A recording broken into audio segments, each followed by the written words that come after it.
Good evening and welcome to another night of high school football here on WatchBCSports.com. As you see the captains running off there across the way, Burke County has won the toss. They deferred, so BC will get the ball to start this football game. A battle of the unbeatens. The Cadets are 6-0 coming into this ball game, and Burke County 6-0 coming into the ball game as well. And so region supremacy on the line, obviously state bragging rights still out there on the line for both of these teams. Of course, Franklin Stevens comes in here to Burke County and has brought a lot of toughness, that hard-nosed wing T offense that he is so known for as well. So going to be fun to watch a battle of the Bears and the Cadets tonight. And after last week, Danny Brit and his staff really went back trying to refocus some things. Focus has been the name brand of the season, and said just did not play a great football game, especially defensively in the passing game last week against New Hampstead. Give New Hampstead a lot of credit. They really came out with a great game plan. A couple of turnovers that led to scores for your defense, but then got gashed in the passing game. And then, of course, you look at it, and the offense in the first half, really 9 plays. Coach Britt told us on the Danny Brit Coaches Show in that first half. So not a lot to get going when you don't have the ball, but for 9 plays in one half of football. So tough for the Cadets last week to get something going. And he kind of joked, hey, maybe we should just take the ball first. Well, the Cadets are going to get the ball first here to start this football game here tonight in Burke County. Beautiful night for football. Beautiful facility here in Burke County to have a football game, kind of a sunken stadium here a little bit. We're kind of raised up on the side of a hill. You can see the visitors. Well, you can't quite see it. Visitor stands over there, raised up into a side of a hill, and just a beautiful facility here in Waynesboro, Georgia. The Bears are out here on the field, and they will kick it off here to get things going. Back deep for the Cadets. They will send back, looks like Bryce Baker and Rashawn Matthews back deep. Again, no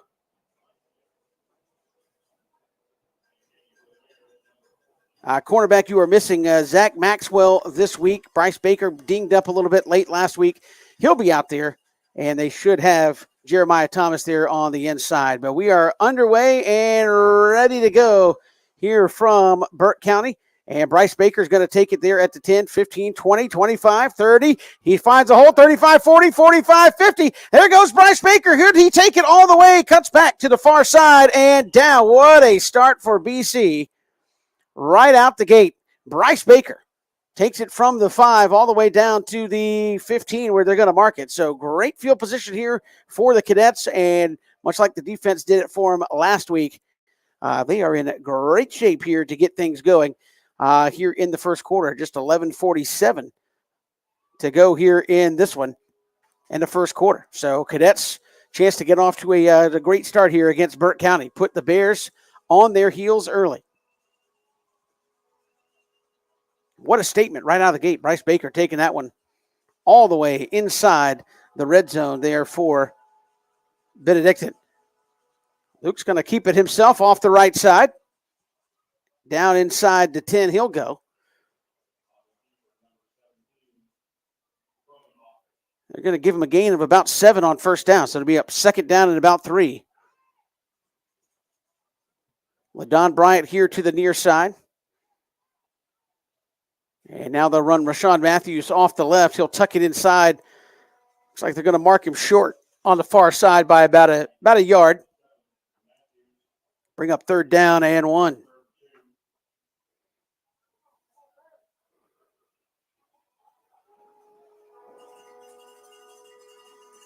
Third down and 1. They'll go to Matthews again. He'll turn the corner, and did he get there? Yes, he did. Touchdown, BC. And what a start. 3 plays and a touchdown after a huge return, and the Cadets already way out in front, 7-0.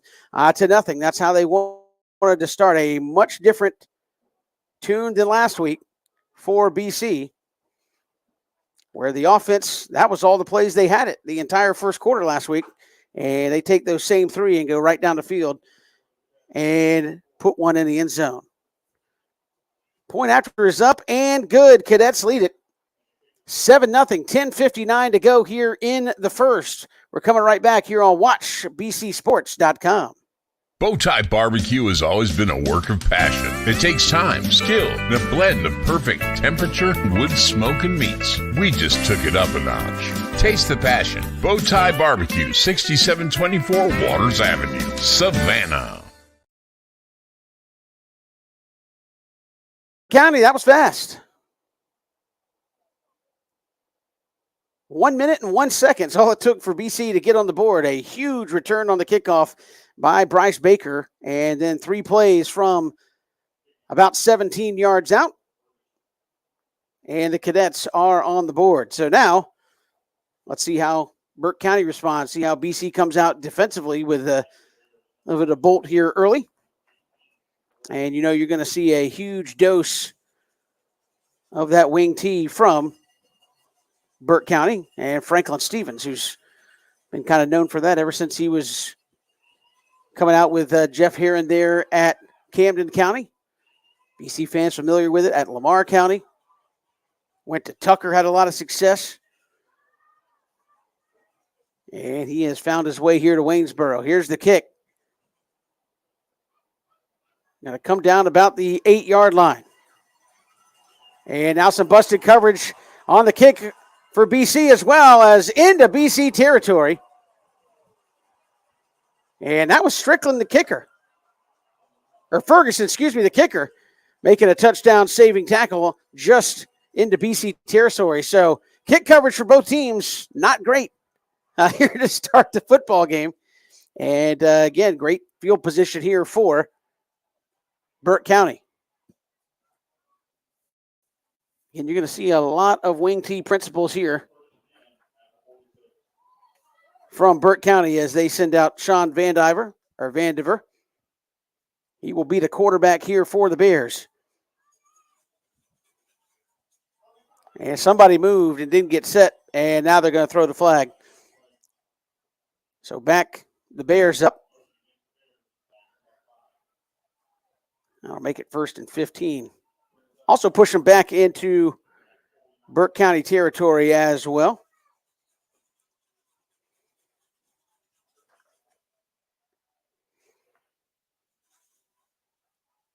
So they will throw it a little bit, but you kind of know what they want to do here for Burke County. A little rollout. Vandiver has a man, and it's a little too high. Good coverage down the field by Rashawn Matthews. And that'll bring up 2nd down and 15. And again, this is old school. Here you'll look here to the near sideline, and Vandiver runs, and he'll get the play call right off the sideline and run it back in.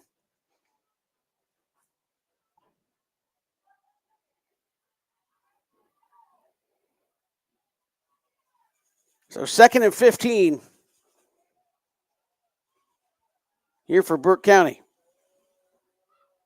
And Vandiver going to try to keep it. Nothing doing. Nice on the inside. That looked like it was Arion Guyton with the first hit.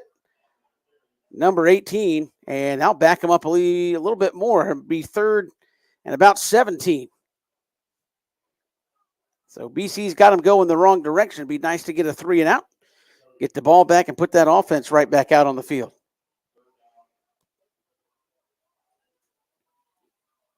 And again, Burke was in a heck of a ball game last week with Wayne County. Got up big, and the Yellow Jackets almost came back and stung them last week. BC won't see Wayne County for a few more weeks. 3rd and long. A little play action. Vandiver going to step up, running near side, and knocked out of bounds at the 45 by Rashawn Matthews. You know, 4th and 9, and Burke's going to punt the football. So a nice stop there by the Cadets, kind of set up by that false start on 1st down. Mekhi Williams will go back deep for BC. He's going to throw his heels down on the 10.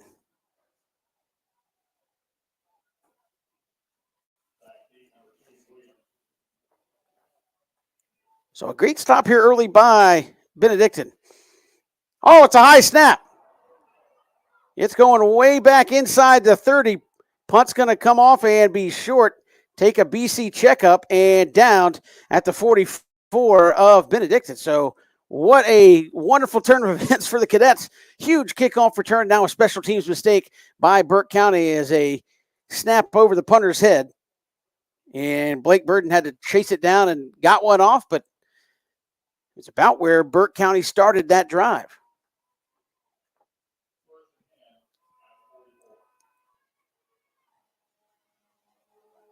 So the Cadets will take over here their second drive of the ball game.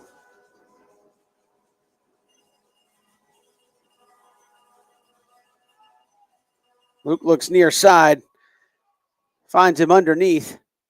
That was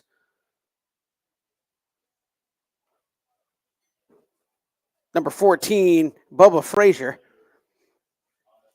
So he's become a nice part. And again, this is going to be an interesting thing to watch as this game goes on, how they use Bubba Frazier, Rashawn Matthews, some guys who are going to have to play both directions here tonight. They go straight ahead. This is Nasir Samuel, first down, running over guys at the 40. And that's what you like to see out of Nas, some of that hard-nosed running.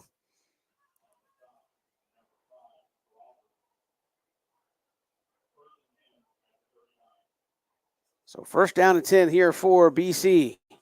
They'll give it to Nas again. And Burke County going to stack him up one more time. Nothing doing there. And again, a tough region. We talked to Danny Brit earlier in the week, and you can join us at Bowtie Barbecue on Waters, right near the corner of Waters and Eisenhower. And he said, look, I tried to say it for weeks and weeks. Region is tough. Wayne County's good. New Hampstead, better than I think a lot of people thought. Burke County undefeated, ranked in the state. About the only team that's really, really struggling is Islands. Second down and 9. Luke going to flare it out in the flat. And inside the 20 goes Rashawn Matthews, a little flare screen. And this offense looks much better early than it did a week ago. Here for the Cadets.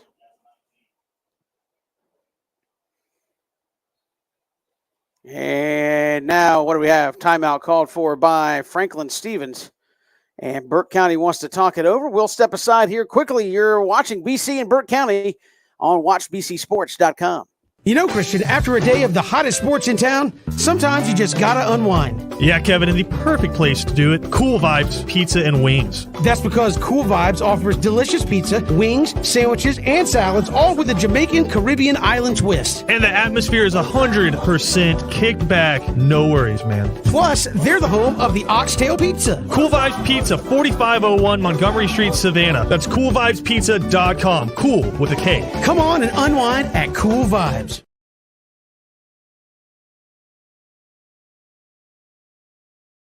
Has got BC on the board. They want more. Here early, they lead it 7-0, 8:33 to go here in the first quarter.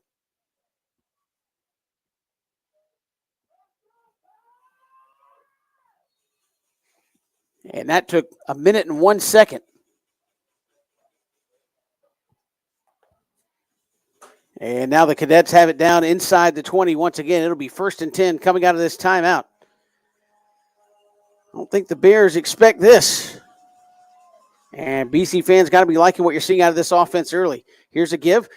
And going down the backfield, just could not ride with the blockers. That was going to be Nasir Samuel.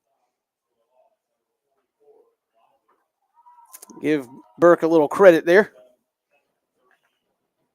Disrupting at the line of scrimmage. Good to have you along here on WatchBCSports.com. If you're watching on the website or if you're watching on our YouTube channel, like and subscribe, and you'll get notified every time we go live. Again, we'll have video here on the road games, audio at home. Here's the snap to Luke on second down. Hopping around, and he's going to be sacked way back at the 33-yard line. And that play was busted from the jump. And now what do we have?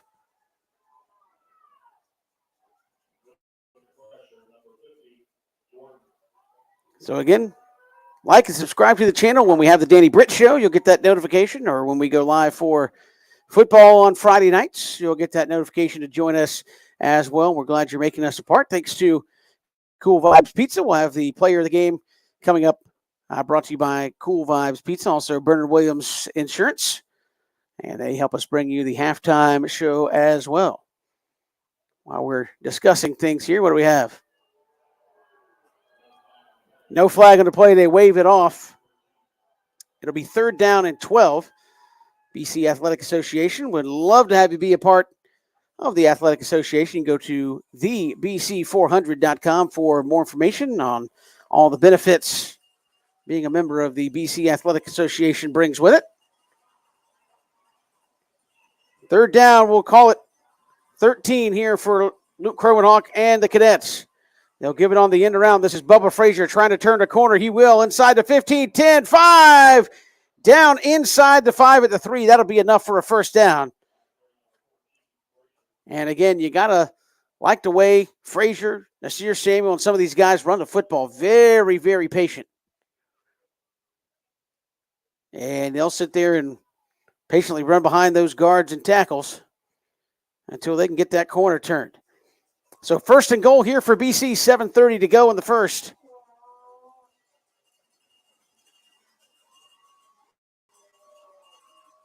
Toss here to the near side, and that's going to be a touchdown for BC.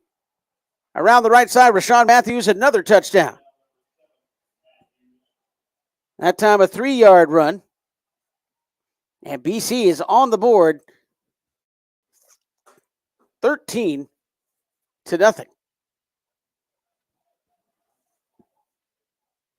With 7:19 to go here in the 1st. Connor Ferguson for the point after. And it is right through there and good.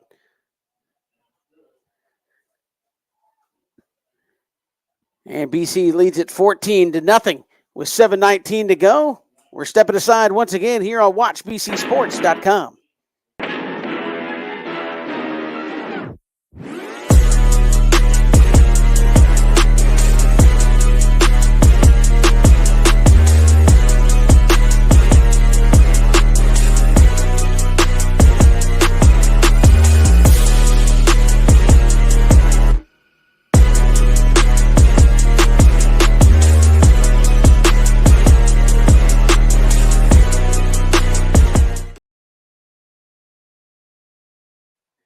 Welcome back here to Burke County in Waynesboro. Man, BC has jumped out early, 14-0. And this is, I think, what maybe Cadet fans were expecting last week and not what BC or the Burke County, Burke County fans were expecting to see this week. It has been knife through butter offensively here for the Cadets early on.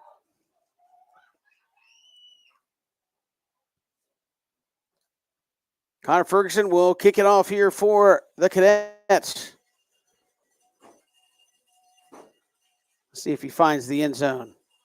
Drives it up the left side, and he'll chase Gray back into the end zone, and that thing's going to come out towards the 20, where it'll be 1st and 10 for the Burke County Bears. Again, this is another one of those quirks in the schedule. BC, the first of another 3-game road stretch. They'll be right back kind of up this way again at Southeast Bullock. And then we'll be in Jessup against Wayne County in 2 more weeks. And then we'll have Islands back at Memorial Stadium on a Thursday night to wrap up the regular season. But plenty of work still to do for this Benedictine football team. And we spoke with Danny Brit about just the challenges of going out and just winning every week, where you expect it, the team expects it, fans expect it. And how do you kind of keep yourself up and play and peak every week, getting the best crack from everybody? That time, Amari Williams, nothing doing, just one of those little counter sweeps out of that wing T formation. And here is where this kind of plays in to the Cadets' hands. Cadets kind of have some of their wing T principles they run when you see them kind of go flex bone and under center that they like to run. But they certainly, the Bears do not have a Luke Crowenhawk to fling the football. And you get up on a team like this, 14, 21 points, it is awfully difficult for them to come back, and he's going to be sacked. And that is, it's like Cam Cody. And he is really starting to play well at his defensive end spot. So it'll be 3rd and 15. And so far, BC's been able to keep them behind the sticks. Depending on what happens here, I think the Bears would have negative 4 or 5 yards of total offense here in this first quarter, and there's 6 minutes to go. Little sweep around to the near side. Nice hit on the sideline, and that's Rashawn Matthews. Again, he is having himself, that is, see if he turned out, it was Rashawn Matthews. Rashawn's having himself a heck of a first half here. Well, rushing touchdowns, a nice tackle there, and now it's going to be 4th down. Last time, remember, Burke hiked it over the kicker's head, and Blake Burden had to chase it down. Burden's all the way back on his 5. And you've got Mekhi Williams close to midfield here for BC. Snaps better this time, and the kick goes straight up the elevator shaft, and going to be fair caught right there at the BC 46-yard line by Mekhi Williams. 1st and 10 here for the Cadets, who are going to have yet another go at it here offensively. And as I said, it's been knife through butter here in the first half. They have done, for the most part, whatever they want to do offensively.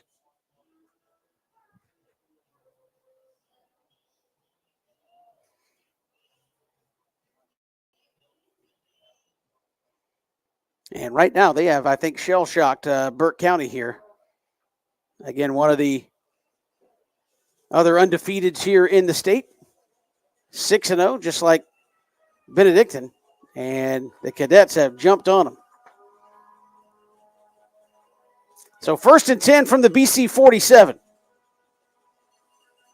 Oh, they got a man wide open. It's Ack Edwards over the middle and inside the 25 to the 24. And again, whatever the Cadets want to do, they're doing it right now. A.J. Phillips can go pretty much anywhere he wants in the playbook. And if you're Franklin Stevens, there's still 5 minutes left to go in the first quarter here. And you're potentially in danger of going down. I mean, you're in Connor Ferguson field goal range at the very least. 17, maybe 21 points. And what happened? I think they're going to get BC for a false start. So they'll back them up. Again, beautiful night here in Waynesboro. And if you're not looking for it, you kind of never know the school is sitting back here. It's kind of built just off the highway, but got a lot of trees hiding it back here. Beautiful campus. And Bubba Frazier going to be brought down behind the line by one of those big linebackers, number 30, Hakeem Rouse. And so that's going to make it 2nd and Savannah here for BC. Officially 2nd and 15.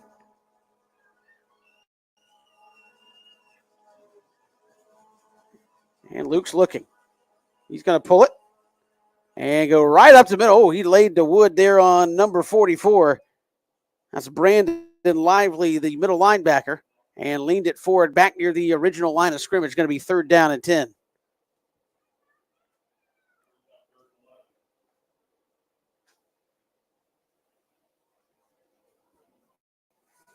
So 3rd down, 11 officially here for the Cadets.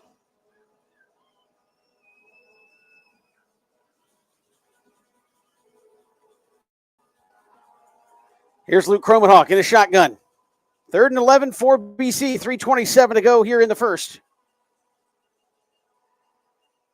Luke still buying time. He's going to wind up and throw to the end zone and just couldn't hang on. Looked like, who was that? Houston Jackson maybe back there in the back corner of the end zone. And it'll be, is it Connor Ferguson time or are the Cadets going to go for it? Yep, Connor Ferguson going to trot on here. So that play about the only thing that hasn't gone right for BC thus far. 14-0.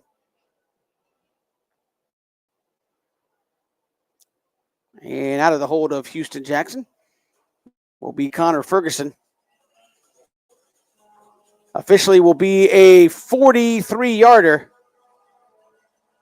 As you can see, pretty much in the middle of the field for Ferguson. Kicks got plenty of distance. Did he get it through there? He did. 17-0. BC out in front. A long field goal there for Connor Ferguson. And that was a 43-yarder for Connor Ferguson. And I know Danny Brit says, hey, we try not to give him all the long ones. But he's got the leg, just needs the confidence. And he busted that one right through there. 3:12 to go here in the first as BC out in front. And you can tell, I don't think Burke County was expecting this. I think the home crowd was thinking this was going to be a little bit more of a contest than it has been early. The Bears have had the ball for 6 plays, and BC's got 17 points. And again, the problem with a lot of teams that like to run the football is, I mean, you're down 3 scores and the game just started, so you can have some patience. But again, it's going to take you a minute to score. You're just not a team like BC that's going to throw it 20, 30 times a game if they need to. It's going to, there's one that's going to find its way in the end zone. It's going to come out to the 20. You're going to take some time to move down the field, and I guess your only hope at this point is you got to put together a drive here and start to tire out that BC defense. But if Galen Houston says, hey, my guy's only got to play 3 plays and we get the ball back, you're going to have a hard time wearing them down. And so far, this is classic BC defense where I've said it a number of times watching BC throughout the years, especially under Danny Brit, not seen a team consistently get to the edge on a Danny Brit defense. The teams that have beat him have been seemingly up the middle power kind of football teams. And if you're going to play to the edge all night, well, those linebackers will run to the edge on you all night long, and somebody moved on that Burke County offensive line, and that'll back them up 5 more yards. It'll be 1st and 15. But again, you just seemingly can't get to the edge on a Benedictine defense under Danny Brit. They just flow to the ball extremely well. And if your kind of scheme is we're going to hit the corners on you, I mean, good luck. I'm still waiting on a team to consistently do that. Hadn't happened at this point. So 1st and 15 here for Burke County out of that wing tee. And they'll go straight ahead out towards the 20 with that one. And that was that big B-back number 35, Chris Flournoy, 6 foot, 230 pounds. And that youngster is only in 10th grade. So he's going to be a guy I'm sure the Bears are excited about the next couple of years. Vandenberg, the quarterback, brings him out again, straight wing tee look. No receivers, and they're going to run a little counter, and a flag comes out again.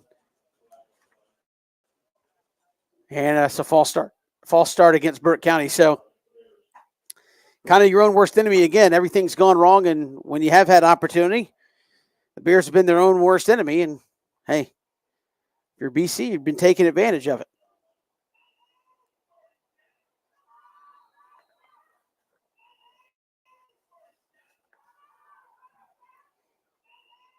So Vandiver walks him up. Clock at 2:28 and rolling here in the first quarter. BC up 17-0.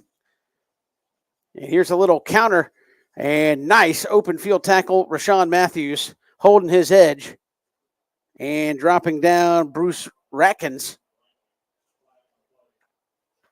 And a flag comes out late. I can't imagine what this could be. It's thrown from the side judge there. Rashawn Matthews went low. It wasn't just went for the thigh pads there.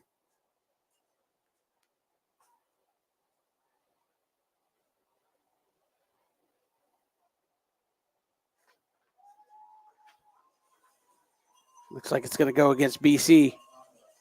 Unsportsmanlike conduct against the cadets. So that'll give Burke County a first down by way of penalty. That is their first down of the night. And I think still technically have negative total yardage here in this first quarter.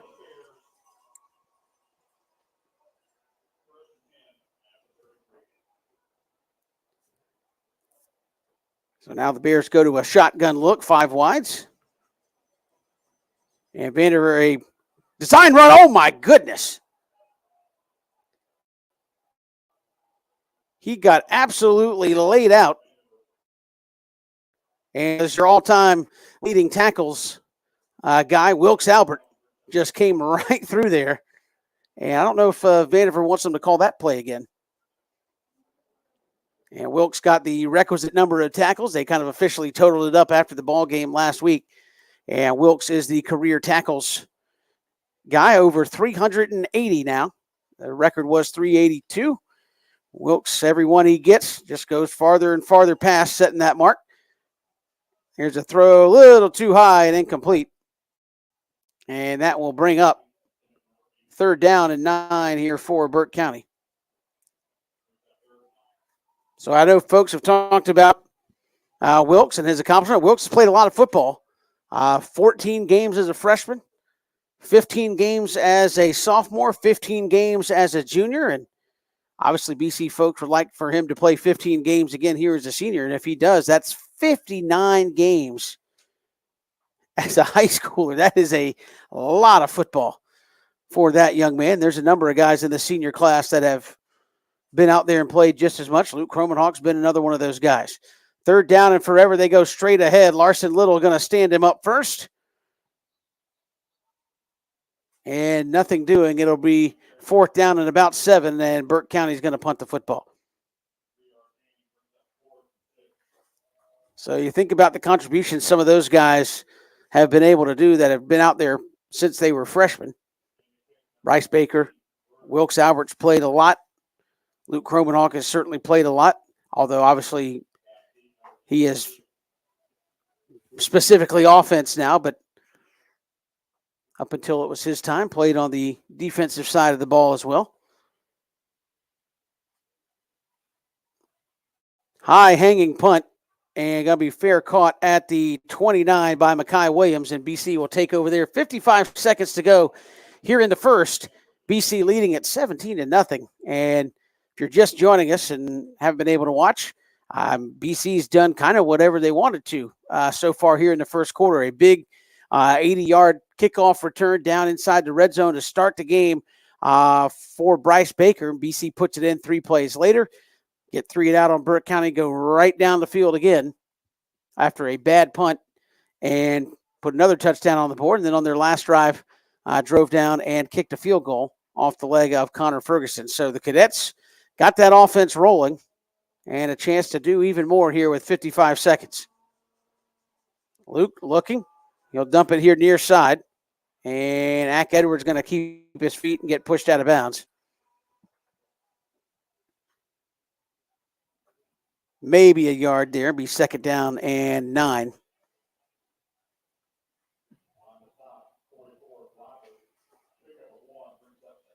If you have the chance, let us know where you're watching from tonight. Had a couple of folks in the comments let us know. BC Nation, all over the place.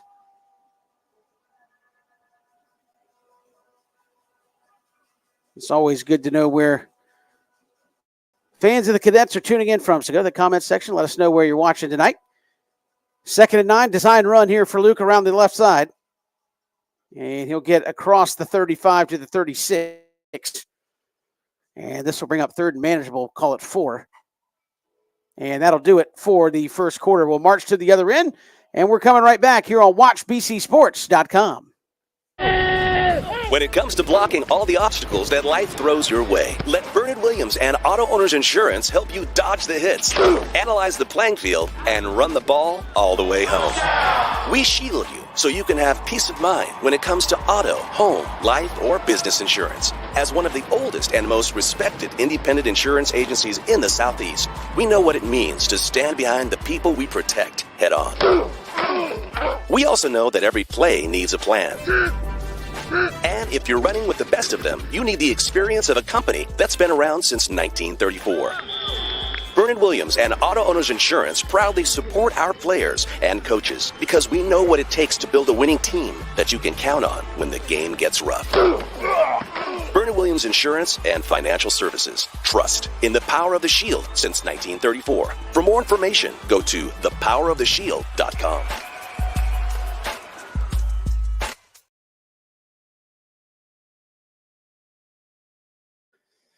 Welcome back here as we get ready for the second quarter. Cadets up 17-0. That's someone tuning in from LaGrange, Georgia tonight. Appreciate you following the Cadets. We had some Carolinas out there. Winston-Salem, North Carolina, Murrells Inlet. Great place to visit. Went to Murrells Inlet on vacation as a kid a lot of years in a row there with the family.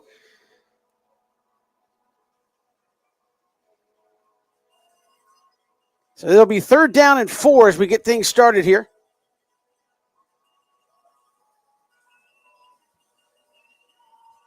South Fulton watching the Scroggins boys, both Raphael and 3rd, playing really well here for BC. Here's the snap. That's going to be Bubba Frazier. Can he get the corner turn? He does. 1st down and more. Boy, kind of ran into his own guy on the far side. And they'll have the 1st down right near the midfield stripe. And it's been all BC here early on in this one. 11:50 and rolling. 17-0. Now Luke will check back.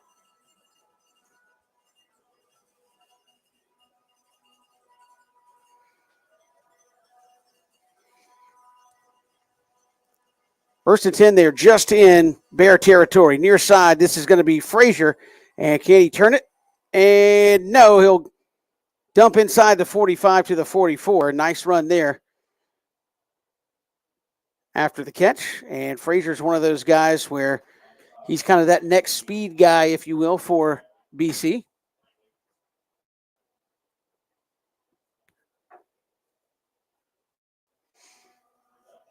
So 2nd down, and we'll call it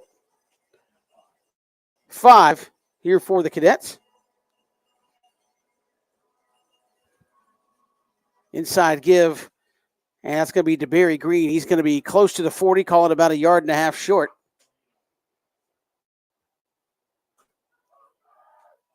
And a big play to keep this drive going here for the Cadets early.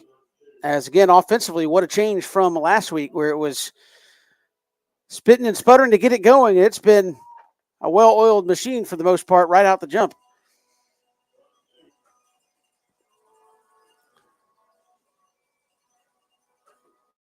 And what do we have?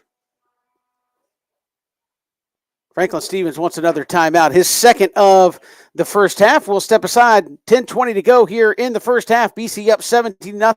3rd and 2 when we come back here on WatchBCSports.com.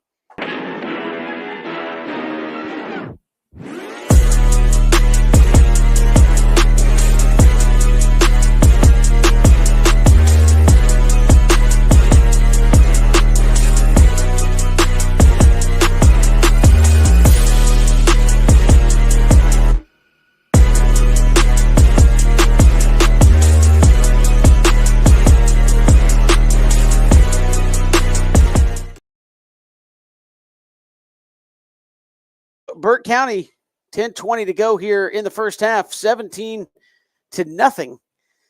BC in the lead. And they are looking to improve to 7-0 in their 2nd game in region play. Again, Burke beat Wayne last week. And they are 6-0 here on the young season. I say young, we're over the halfway point, so not so young anymore. Adolescent season, maybe. So 3rd and 2, let's see if the Cadets can keep this drive alive. And Luke's going to keep it himself. I don't know if that was what they wanted to do. He's going to lose 1 yard back to the 43. That looked like maybe some miscommunication on what they wanted to do. Now you're kind of in a position. Do you go for this? It's 4th and 4. Coach Brit out there on the field. And the way this offense is going, I think you might go for this. It'd be an extremely long, extremely long field goal for Connor Ferguson, which I know Coach Brit has said he likes to treat it as a punt, even if you can't make it. But I think they're going to leave the offense out there. And that's what they're going to do. 8 on the play clock. They may have to call timeout, and I think Danny Britt's going to take one. He is. Weren't going to get that play off. 9:37 to go here in the second quarter. We'll step aside again here on WatchBCSports.com. You know, Christian, after a day of the hottest sports in town, sometimes you just gotta unwind. Yeah, Kevin, and the perfect place to do it, Cool Vibes Pizza and Wings. That's because Cool Vibes offers delicious pizza, wings, sandwiches, and salads, all with a Jamaican Caribbean island twist. And the atmosphere is 100% kickback. No worries, man. Plus, they're the home of the Oxtail Pizza. Cool Vibes Pizza, 4501 Montgomery Street, Savannah. That's coolvibespizza.com. Cool with a K. Come on and unwind at Cool Vibes.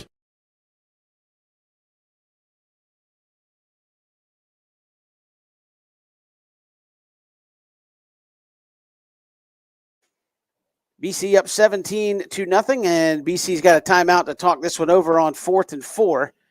You're kind of in no man's land as far as kicking it either way, so why not try to go for it? Your defense has played really well to this point.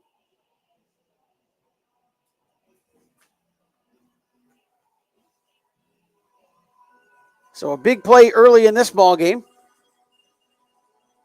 as the Cadets try to keep the momentum going.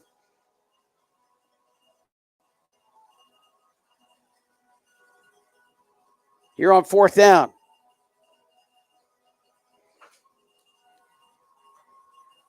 Luke's going to change the play maybe or talk to his offensive lineman. Now everybody's ready to go. Here's the snap. Oh, they had the throwback. There's Bryce Baker. Oh, just didn't quite get it to him. Bryce was open with a tough throw. Spinning around for Luke Kromenhoek, and that'll bring change of possession here. And the Cadets will go back on defense. But, again, you can do those things when your defense has played as well as BC's defense has played to this point.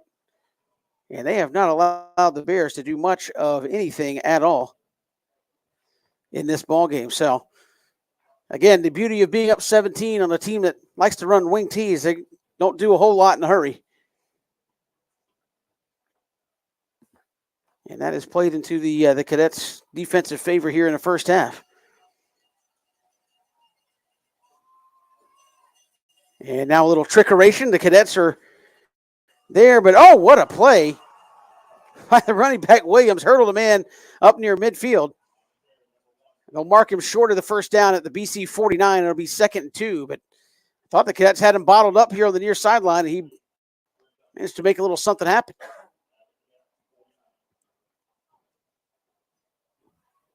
.9:24 to go here in the first half. Burke County will get it to start the second half.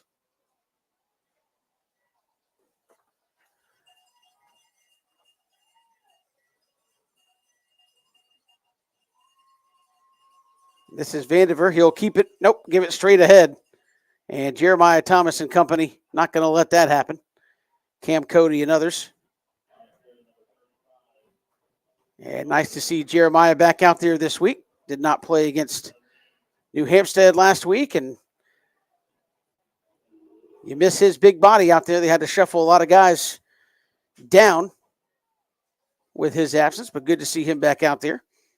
Still missing Zach Maxwell this week, but everybody else appears to be in good shape on that BC defense.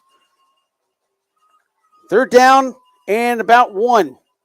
And somebody moved. Was it BC? It comes from the back. And it's against Burke County, so back them up.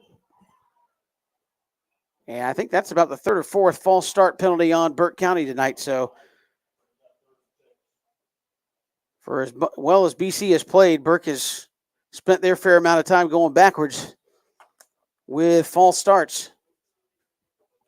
That'll make it 3rd and 6. And another big potential stop here for the Cadets. Get the ball back with around 8 minutes or so.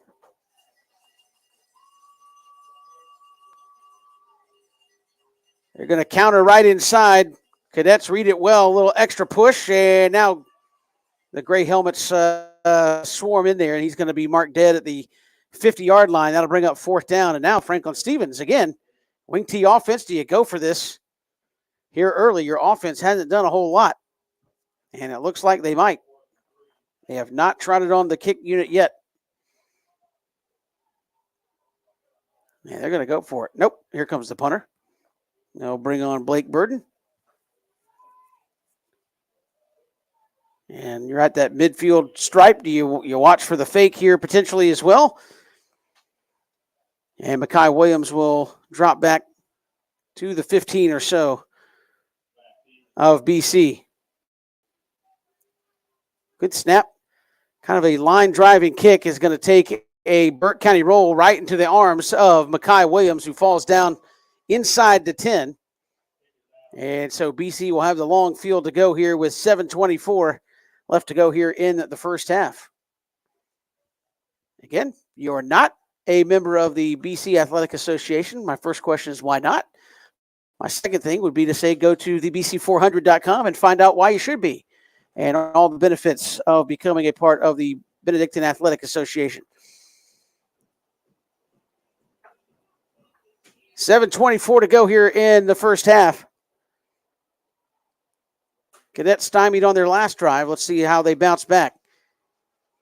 Inside give, and out across the 15. Ball comes out. They're going to say he was down.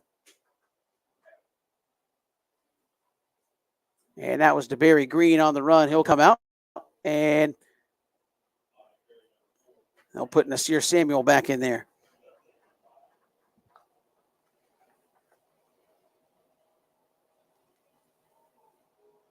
Clock rolls again. If you just joined us, BC jumped out early. Huge kick return by Bryce Baker. 3 plays later, BC went in for a touchdown, and in less than a minute, they were up 7-0 and put 17 up in the first quarter. Here's Luke underneath. There's in and out of the hands had Rashawn Matthews. And if Rashawn could have held on to that missile, he might have been running for a while. And he's had himself quite the first half already as well. Some big tackles on defense, a couple touchdowns.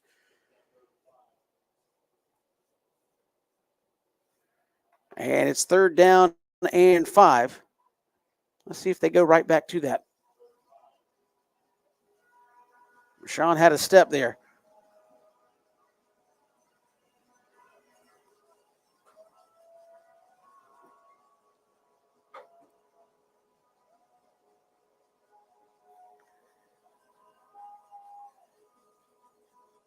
On 3rd down, Luke's going to wind up going. That's got to be a hold defensively. My goodness. I don't know if you can see it all the way across the field, but LaDon's, that'd be his left shoulder. You can see the jersey coming out. No call. I guess they call it uncatchable. And I think the coaches obviously wanted that call. They were holding him going up the far sideline. So, of course, he wasn't going to get there. And BC's going to have to punt it, and it will be the first punt for Connor Ferguson, who's done a great job. I think Coach told us they're averaging over 40 yards a punt last week. And he's off the goal line this week. He'll hang one up there. That's a nice punt all the way back to the 40-yard line of Burke County, and making the tackle out near midfield. The Cadets rally. Looks like Larson Little going to bring him down. So another nice punt there by Ferguson. Let's say that was, 50 plus?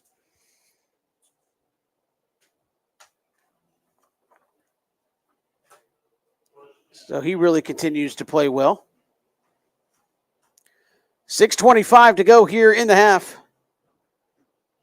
Second game of region play for the Cadets. They beat New Hampstead last week, and Burke County beat Wayne County. And again, this is the first of 3 straight road games for the Cadets. They'll be right back up a little south of here at Southeast Bullock. And then we'll go to Jessup to take on Wayne County in 2 weeks before finishing up on a Thursday night against Islands. Little counter sweep. Read nicely. That's Larson Little. And who else was in on that tackle? That was Mekhi Williams. Gain of about 1 as the Bears tried to run it near side.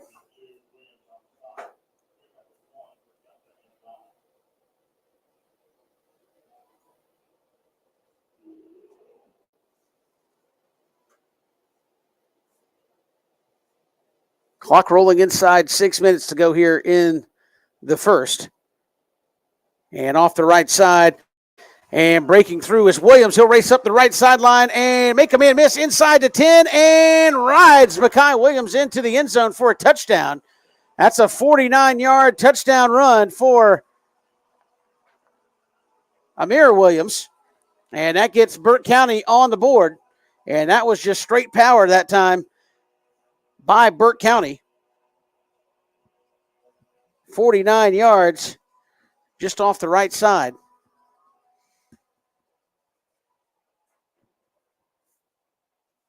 And an extra point upcoming will pull the Bears to within 2 scores.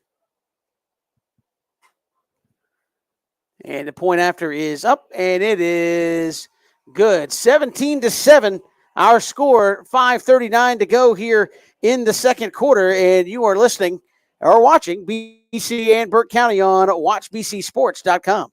You know, Christian, after a day of the hottest sports in town, sometimes you just gotta unwind. Yeah, Kevin, and the perfect place to do it, Cool Vibes Pizza and Wings. That's because Cool Vibes offers delicious pizza, wings, sandwiches, and salads, all with a Jamaican Caribbean island twist. And the atmosphere is 100% kicked back. No worries, man. Plus, they're the home of the Oxtail Pizza. Cool Vibes Pizza, 4501 Montgomery Street, Savannah. That's coolvibespizza.com. Cool with a K. Come on and unwind at Cool Vibes.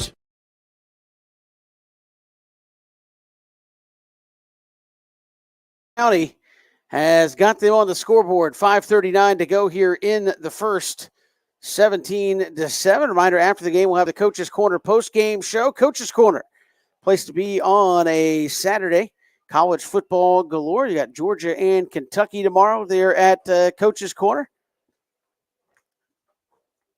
Lots of TVs, lots of great things to eat and drink. Certainly out in the beer garden in the back, a great place to be as well at Coach's Corner on Victory Drive in Thunderbolt. Let's see if the Cadets can answer. Burke County put something together. Not sure what the holdup was. Maybe somebody was offsides for Burke County, and that's what it is. They'll back it up and re-kick it. And we will do it all again.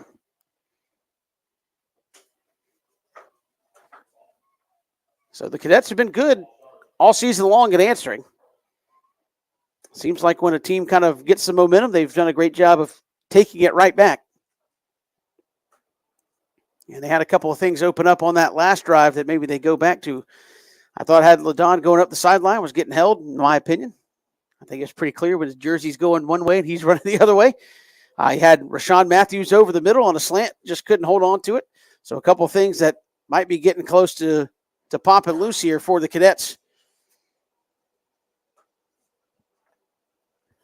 Here's Burden to kick it left to right. He'll hang one up, and it's going to come down at about the 17. And spinning, this is Nasir Samuel across the 30. And BC will take over there, 1st and 10. So after a quick start, a little bit of a lull offensively. Just haven't been able. Last drive, you were backed up deep, trying maybe to be a little bit careful.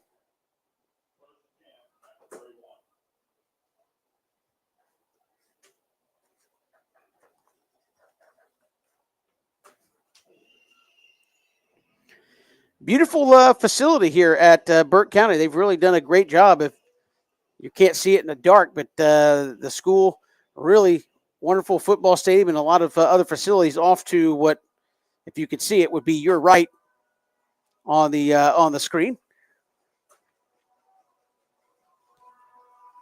Here's Luke.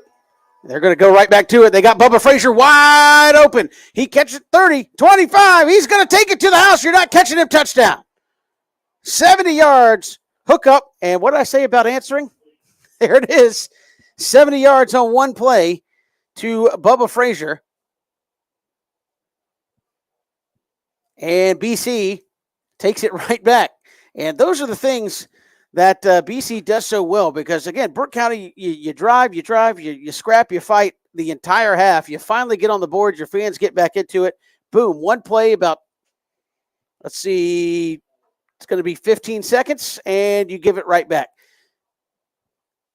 So here's Ferguson with the point after, and he'll pop it right through there. It is 24-7. Cadets take it right back. We're stepping aside here on WatchBCSports.com.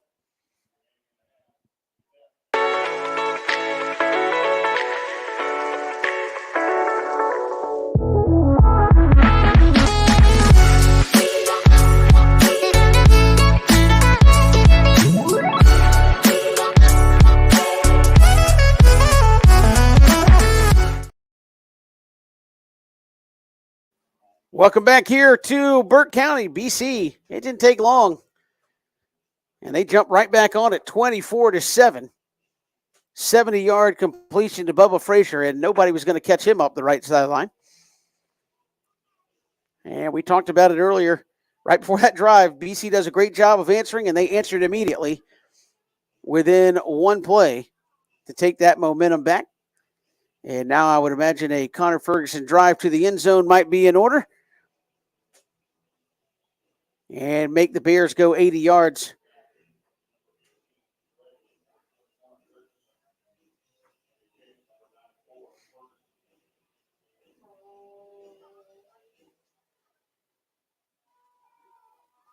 And he'll drive it up, and that's going to get to the end zone. So what a weapon Connor Ferguson has been. And, again, he takes over for two or three guys who really got the kicking done for BC a season ago in various facets and has done a good job kicking off, hitting field goals, extra points, and doing the punting. So he's taken it all on his shoulders and done a great job. And that's something I know you get accustomed to seeing at certain schools around the state that just always seemingly have good special teams. But watch enough high school football, that is a luxury that BC has developed and has consistently had that you just don't see on a lot of Friday nights around the state. 24-7, 5:23 to go here in the half. Again, Bears will get it when they come out of the locker room. But the Cadets would like to get it back one more time. There's a little sweep around the left side and another big hole up the left side, 40. And a big tackle out near the midfield by Micaiah Williams, bringing down number 21, Jeremy Richardson. And on back-to-back carries, I think Burke County's amassed about 70, 80 yards rushing.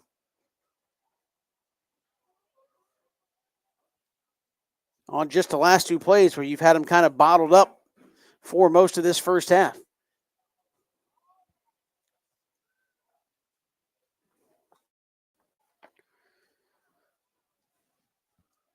So 1st and 10 out at the Burke County 47.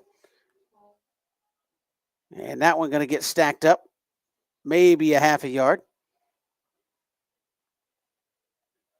And the interior of that Cadet defense has played really well all season long. And again, you add in third Scroggins and Bryce Baker crashing down from the outside. It's been a tough defense to get sideline to sideline on and run up the middle consistently.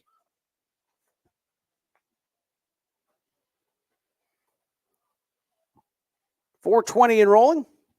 2nd down and 9.5.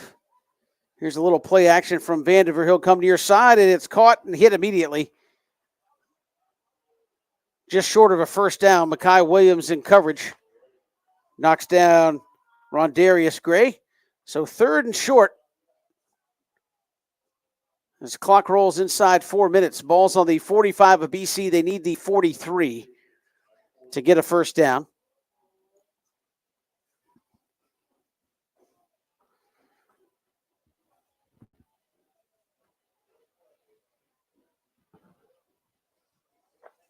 Third down and short. Back to that power formation for the Bears. They'll run it to the other side this time. BC crashes down. They'll get him. And that is Mekhi Williams coming up from the safety spot. And he'll actually lose a couple of yards. Will Richardson on that carry, and it's 4th down and 4. And I think Burke's going to go for this with 3:14, or are they? No, they're going to punt the football. You almost feel like you can't afford to do this if you're Franklin Stevens. You just haven't been able to consistently do anything against this team, and you finally scored, and the Cadets took it right back. They're in positive territory. I know you don't want to go down even more. And a low snap, scooped out of there. A nice recovery there by Burden. He gets the kick away, and fair caught at the 15 by Mekhi Williams. So 2:43 to go before half for the Cadets. So one of those situations we talk about with Coach Britt a lot where, hey, basically your 3-minute offense. Let's see if you can go down and put points on the board. You still got 2 timeouts at your disposal as well. And for a team that doesn't throw it all that much, we've only seen them throw it a couple of times and haven't done a lot in the passing game. You feel like if you can tack on another one and make it 31-7, the Bears just aren't set up to come back from that with their offense. 1st and 10. Luke rolls near side, has a man out of bounds. He had Bubba Frazier open just a little too wide to the sideline.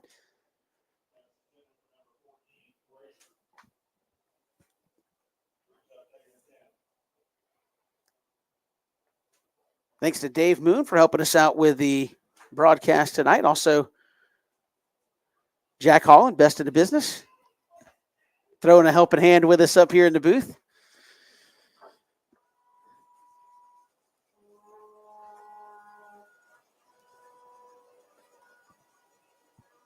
.239 to go before the half. It'll be 2nd and 10 deep here in BC territory. Luke, all kinds of time. Now rolls back to the right. He's going to tuck it and out of bounds. Give him up to the 18, a gain of 3, and give those guys up front a lot of credit. They gave Luke all kinds of time. He just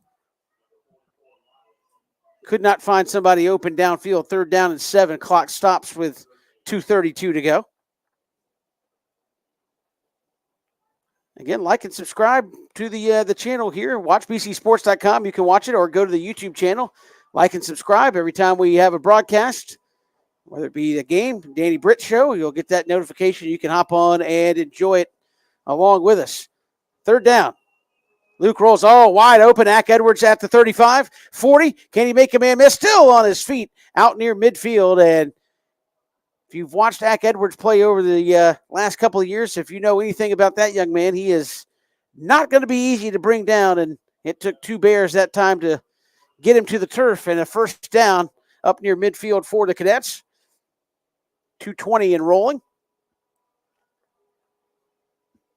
This is Nasir Samuel. Oh, buying his time again. He's going to have a huge gain off the right side. Give him 8.5. Yeah, we talked about that early in the ball game. Just the patience with which Nasir runs the football, just letting those offensive linemen pave the way for him. And a flag comes in late. And it's right at the spot that Nasir fell down. And we'll get the call. Dead ball personal foul face mask, or a personal foul face mask against Burke County. So mark off even more. That'll put it inside the 30 down to the 28. So BC in great shape. 2 timeouts, 2 minutes, 10 seconds to go, and they're at the 28 of Burke County.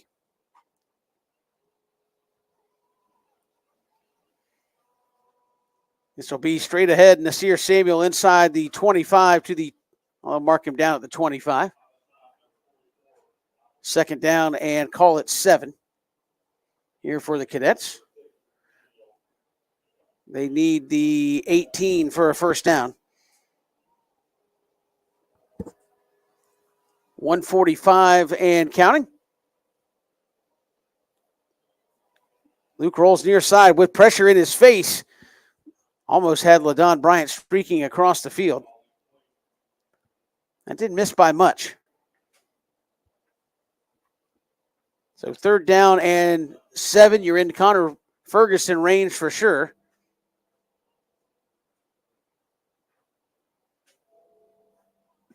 Yeah, maybe depending on how you feel about this offense. 4-down territory, trying to put some more points on the board in the end zone.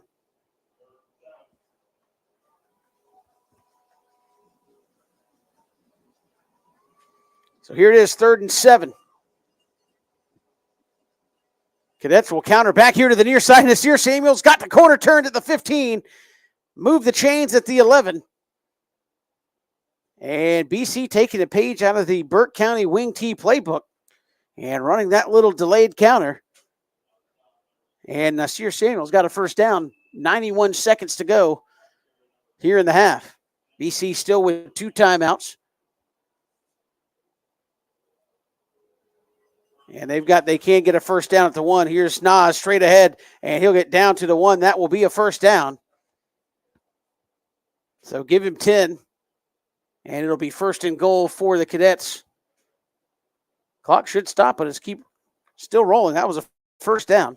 Now they stop it, and they'll wind it again. 1:04 and rolling.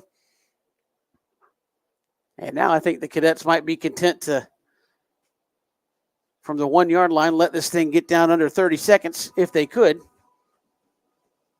Not going to quite be able to do it. 45 seconds to go. And I think Danny Brit's going to let it run down and call a timeout. And that's what he's going to do. 40 seconds to go in the half. BC will take a timeout. They've got 1st and goal from the 1. They lead it 24-7. We'll step aside quickly here on WatchBCSports.com. Bowtie Barbecue has always been a work of passion. It takes time, skill, and a blend of perfect temperature, wood, smoke, and meats. We just took it up a notch. Taste the passion. Bowtie Barbecue, 6724 Waters Avenue, Savannah. Where I'm just back and forth here in the booth. We're having a lot of fun here on a Friday night. Burke County trailing BC 24-7. Cadets have it 1st and goal on the 1 with 40 seconds. They let it run down, took a timeout. And you still have 1 left. Well, that cheerleader's got an arm, or that was one of those T-shirt guns. Thing hit the window right up here at the radio booth.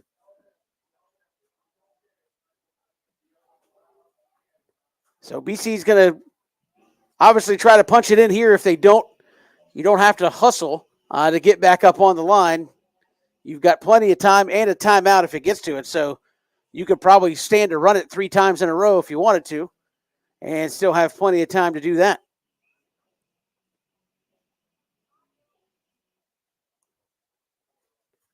$40 seconds here in the half.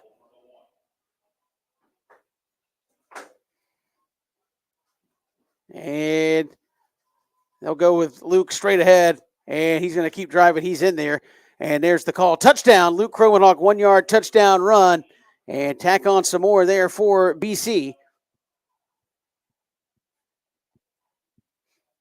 And that lead gets extended. And Connor Ferguson a point away from making this 31-7 with 36 seconds to go here before the half. And we'll have the Bernard Williams halftime report for you coming up.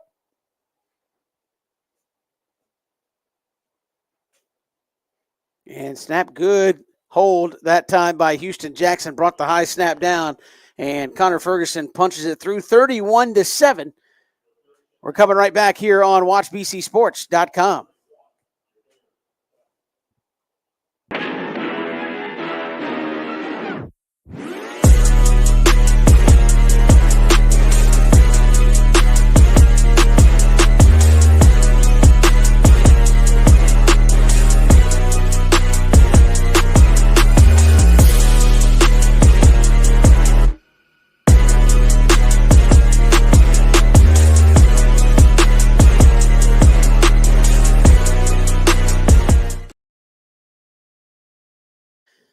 Welcome back here to Burke County.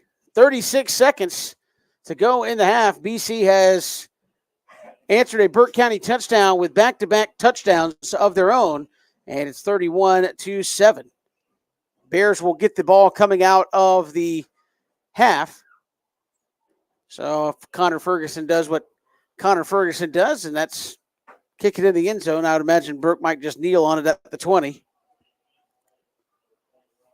and take it to the locker room.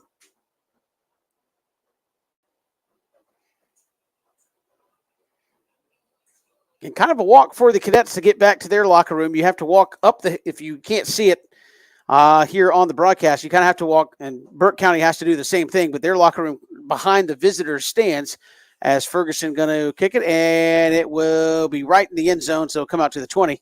Their locker room right behind the visitor stands, so you walk up a little stairwell there.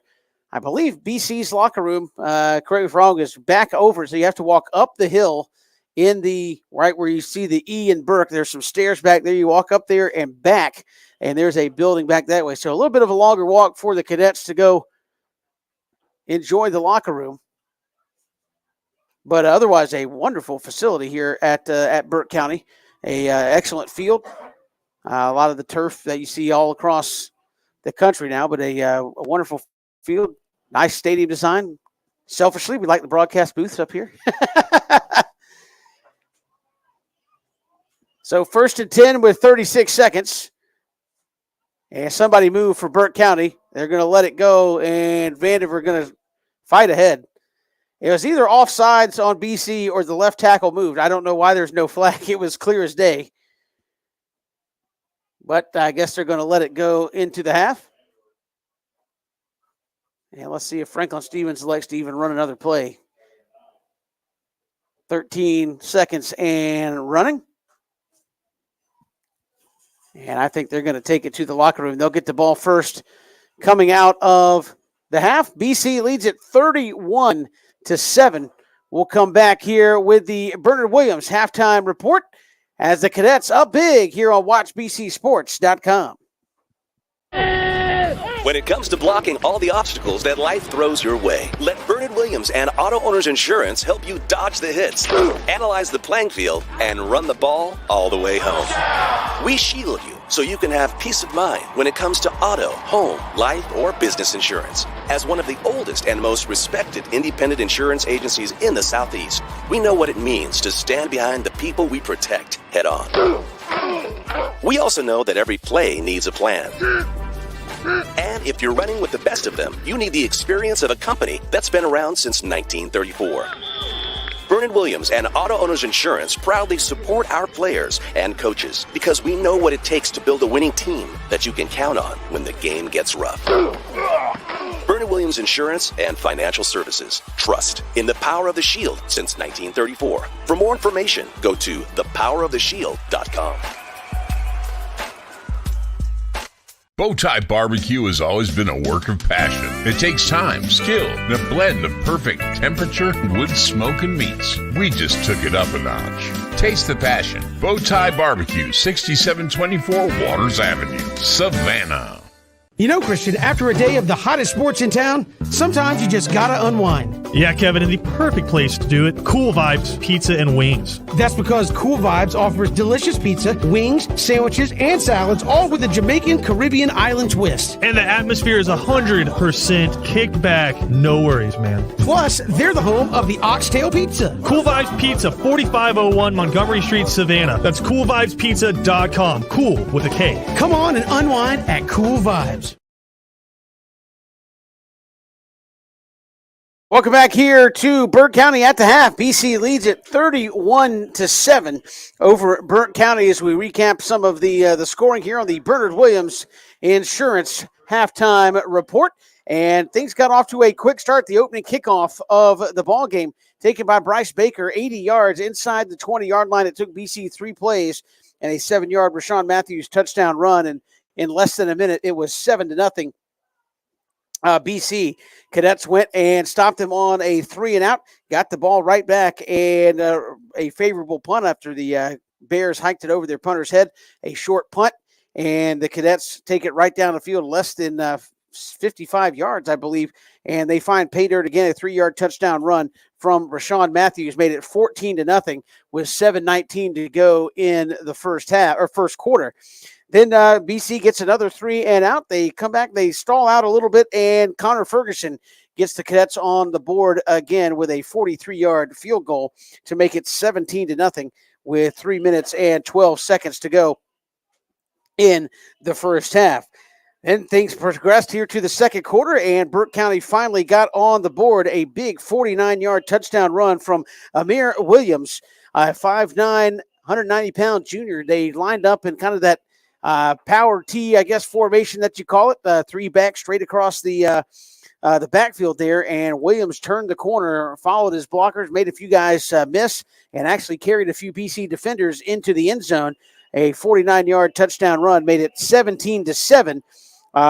Benedictine still ahead of Burke County with 5:39 to go in the half. Then on the ensuing possession, the Cadets take over on their own 30, and on the very first play, Luke Cromenhawk finds Bubba Frazier up the right side for 70 yards and a BC touchdown.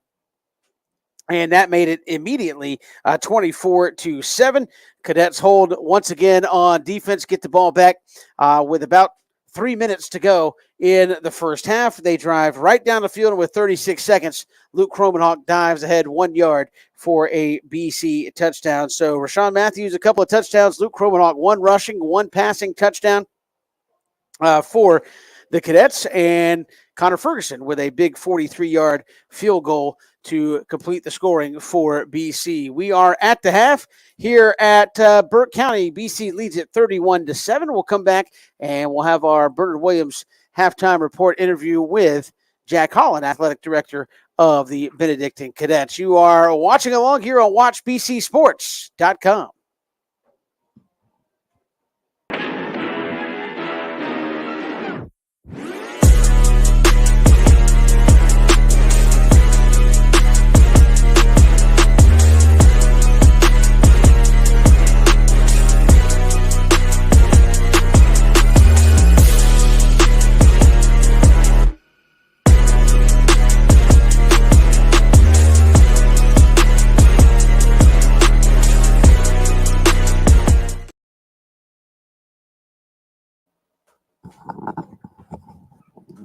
Welcome back here at the half, the Bernard Williams halftime report. As you see the Burke County Band performing here at the half, we are joined by the athletic director of Benedictine, Jack Holland, who joins us here up in the booth while we watch the band play. And Jack, obviously, fall sports is all about football for the most part, but you guys have so much more going on here in the month of October.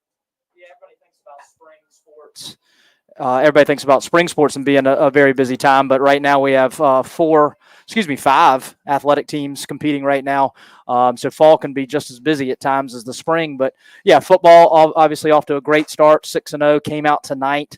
Probably the best first quarter we've played all year. So the focus was there, the energy was there. You know, it's one of the biggest games in the state tonight, and our guys performed exceptionally well in that first half, and hopefully we'll continue that in the second half. But yeah, everything else going on at BC cross country team has been extremely successful this year. You know, John Dotson, a junior runner for us, gets a lot of the headlines, but we have a very deep roster of runners this year. Got 3 meets left. The private school championship is coming up, followed by the region meet in Jessup, and then hopefully the state meet in Carrollton the first weekend in November. And then you have the sports shooting team. You know, everybody's kind of familiar with that the last couple of years, the success we've had in a couple of state championships. They'll be shooting tomorrow at Forest City Gun Club, another qualifier. So if you're bored and want to kind of check that out, maybe for the first time, the sports shooting team will be out there at Forest City Gun Club. And then our Raider team, you know, the Raider team has become so popular at BC, and the number of kids that go out there and do that. And I think I've spoken about it on here before, but just the amount of time, energy, and effort that those kids put in, the results speak for themselves. We won every meet we've been in this year, and of course a couple of state championships the last few years. So yeah, a lot of good things going on right now with fall sports, and then the esports team, which just started as a full-on team GHSA sport last year, is just begun competing the last couple of weeks. So yeah, a lot of guys participating in sports, and it's been really, really good so far. And hopefully we'll close out this first semester here in the next couple of months really strong. And again, you talk about just the number of sports, and I know that's part of the whole experience of being at BC is you're involved in things. But I know when people hear about the kind of the message and the mission statement of Coach Brit and what you guys have laid out for the football team, I know y'all are the first ones to say, well, that's the mission statement for the whole athletic department. We want to be competing for championships. We want to be a first-class program no matter what we're doing. And it seems like that's been the case with baseball's had some deep runs. And I know a lot of times you kind of say, oh, BC basketball, you guys have won a region championship within the last couple of years and made some runs in the state playoffs. It seems like that focus, if you will, has come to pretty much everything you guys are doing athletically. Yeah, without a doubt. And under Father Frank's leadership, I mean, that's just pretty much every facet of the school is we're going to do the very best we possibly can to be the best at it.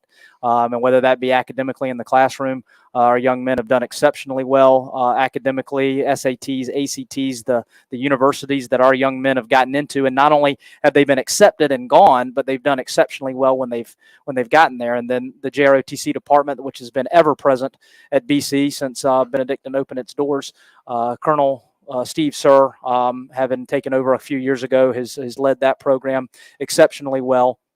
And then the spirituality aspect, we've been fortunate enough to have some new priests come down from Latrobe the last couple of years, some younger priests and monks.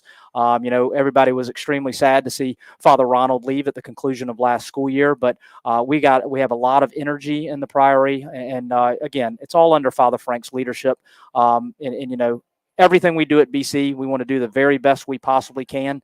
And yes, the athletics are what ends up in the newspaper the most, but that's just one pillar of what we're doing at BC right now. And again, football, front and center. Talk about just the weirdness. It seems like just the last handful of years, whether it be COVID or weather, it's been strange. This year, it's been a lot of road trips bunched together. You stay at home for about a month, and now this is the first of a 3-week consecutive road trip series as well. Logistically, what does that kind of do for you guys when normally it's like, hey, one road trip, we catch our breath, maybe a week home, then we take another road trip. It's been a lot of road trips, and all the long ones have been up front. So this is kind of your longest region road trip, and it's the first road trip in region play as well. Yeah, I feel sorry for our supporters because it's just kind of all over. And it was a goal of Coach Britt a couple of years ago to play 1 or 2 games against a nationally recognized program, and we've done that this year, traveling to Julius Chambers, and then last year going to Miami. But we have not really had a normal schedule since pre-COVID. And then when COVID started in 2020, we had some games scheduled for that fall. A couple of schools just decided not to do it and not to play the game. And so we had to enter into some 1-year deals, and that we're still feeling the effects of that. And this year we had, 3 straight road games, then 3 straight home games, now 3 straight road games. Excuse me. So it's been, like you said, a very weird schedule. Definitely not what we want to do. Hopefully next year when we can start with a fresh slate, we can get 10 games for 2-year contracts, have 5 home, 5 away, but it's not easy, and the problem when you have success that Coach Britt and his staff and players have guided us to, some schools just not interested in playing at the time. And as unfortunate that is, we're going to go out and find the best competition we can play. And sometimes that means taking a 4+ hour trip to play an away game. And I expect us to have maybe 1 or 2 long trips next year, but hopefully we can find something a little bit closer to home to play as well. And to that end, you can strangle me when we go to commercial break if you don't want to answer this, but obviously a lot's been going on with the GHSA, and a lot has been discussed about private schools and what the GHSA kind of wants to do. What are you kind of hearing about that? And with the reclassification going on, do you expect that you guys will stay in 4A? If you can't answer that, that's fine. But just what are you, for BC fans that kind of want to know what's happening, what are you expecting and hearing that may be happening? Yeah, first of all, it would take a long, long time to go into each layer of what's going to happen with reclassification. NIL was approved by the GHSA here this week, and that got a lot of the headlines. But the reclassification, where we're going to be next year, what those stipulations are going to be, it's really tough to tell at this point. In the next couple of months, that'll all kind of play out, and we'll figure out. But, GHSA getting rid of 7A and going to 6A only as being the highest classification. Sorry again. That's all right. It's gonna shift everybody around, and there's also different stipulations this time on the multiplier and what students are considered out of district, which students are considered in district, and it's going to affect everybody. That part of it doesn't affect just the private schools; it does the public. But I think the biggest news to come out of the GHSA meetings this past week were all schools that are private in single A, double A, or triple A are now going to play each other in the postseason for every sport. So there'll be one championship specifically designed for single A, double A, triple A all together for the private schools. And then all the other classifications will be just like they always have been. So not exactly sure where we'll be. Could be 3A, could be 4A. We'll find out in the next couple of months. But we more than likely won't be in the same exact region with the same exact teams we're in there with now. But it's really, really hard for really anybody to kind of figure out where they might be when next school year rolls around. I just brought that up because you were talking about scheduling, and obviously that could be an interesting situation where you just don't know what's going to be. Because I know there was, not from you guys, but just folks around the state who were trying to get all private schools 3A or under, just to have everybody play together and kind of do that. And I don't know if that's going to happen either. Is that still up in the air? Don't know. Yeah, it's hard to tell. And, the GHSA is in a tough position in the fact that they have to reclassify every 2 years because certain school systems numbers change so drastically. But it is really frustrating when every 2 years we have to go through this entire process. Nobody really enjoys it. But it is going to be drastically different this time. And the football scene is one thing, but all sports are going to be drastically affected by this next reclass cycle. So, we'll put that information out to our supporters when the time comes. But yeah, it'll look a little bit different this time next year. And again, we talk about sports. Obviously, we're getting into mid-October. What can you tell us about what's getting ready to come online in terms of playing? I know a lot of times people think about basketball, but I know at BC you have to wait sometimes till football gets done before you really feel like you have your whole squad out there. But when are those guys expected to get started? Yeah, so swimming actually will start this week. So we'll have some young men getting in the pool beginning this week for their season getting going here in a couple weeks. And then in 2 weeks, basketball and wrestling will begin practices. Wrestling under the dean of wrestling coaches in the greater Savannah area, Joe Taverdi, will be heading up our squad once again. And we got a couple of really good wrestlers that'll be back on the mat this year. So have won the region championship now, I think 4 years in a row in wrestling, which is extremely a point of pride for our guys. And then, everybody's excited about basketball after last year making a run to the Final Four, had a chance too late in that Final Four game up at Fort Valley State. So they'll get going, and we do start a little bit later than most schools just because we do have a good number of football guys that'll come out for basketball. So our schedule just gets going a couple of weeks after everybody else's. But one of the things I am excited about is the Saturday after Thanksgiving. We'll be playing at In-Market Arena against Johnson High School. In-Market Arena is sponsoring a brand new basketball event this year that'll involve 6 schools in Savannah. So we were lucky enough to be invited to that. So that's something to do. If you hadn't been to In-Market Arena, that's a reason to go. That's the Saturday after Thanksgiving. So hopefully we'll still be playing football, but the guys that we do have practicing basketball leading up to that, they'll be ready to go. And I know that Caleb Jones, returning leading scorer, will be ready to go. Henry Sink, one of our senior leaders who got a good bit of time on the court last year. So again, everybody is talking about football right now and some of the other stuff that's going on in the fall, but believe it or not, we're already at that point in the school year where winter sports is about to get cranked up. I was going to say, we focus on football. How much are you already 2 months down the road talking about what's going to happen as opposed to what's currently happening? Yeah, no, game days are my favorite part of all sports because you kind of get to be around the game. You get to see the competition going on, and then the other times, you're just planning ahead. It's always fun, though, when you have kids that are willing to work hard, coaches that are in there so many hours during the week grinding out, game prep and stuff like that. But no, it's exciting time, and we look forward to everybody joining us, whether it be on the road, at home, at Memorial Stadium. Please come out and support these guys. And before we get done, Kevin, I do want to mention Burke County. You have mentioned multiple times the facility. It is a gorgeous facility, got to be one of the nicest in the state of Georgia. But more so than that, and I told their athletic director this earlier, from the time I got on campus at about 4:15 today, every single person I've encountered up here has been absolute first class, more than willing to help. They've been present everywhere, and they've made things extremely easy for all of us here in the BC football program. So hats off to Burke County and the way they run things up here. Mr. Wade Marchman, their AD, just does a great job with these guys up here. And we are at the half here at Burke County. BC leads it 31-7. Jack Holland has been our guest here on the Bernard Williams halftime report. We're coming right back with the second half here on WatchBCSports.com.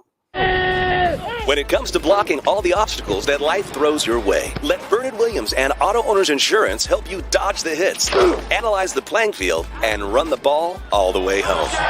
We shield you so you can have peace of mind when it comes to auto, home, life, or business insurance. As one of the oldest and most respected independent insurance agencies in the Southeast, we know what it means to stand behind the people we protect head on.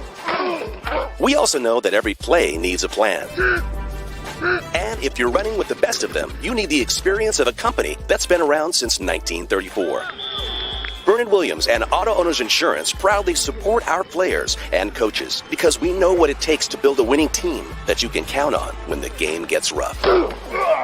Bernard Williams Insurance and Financial Services. Trust in the power of the shield since 1934. For more information, go to thepoweroftheshield.com.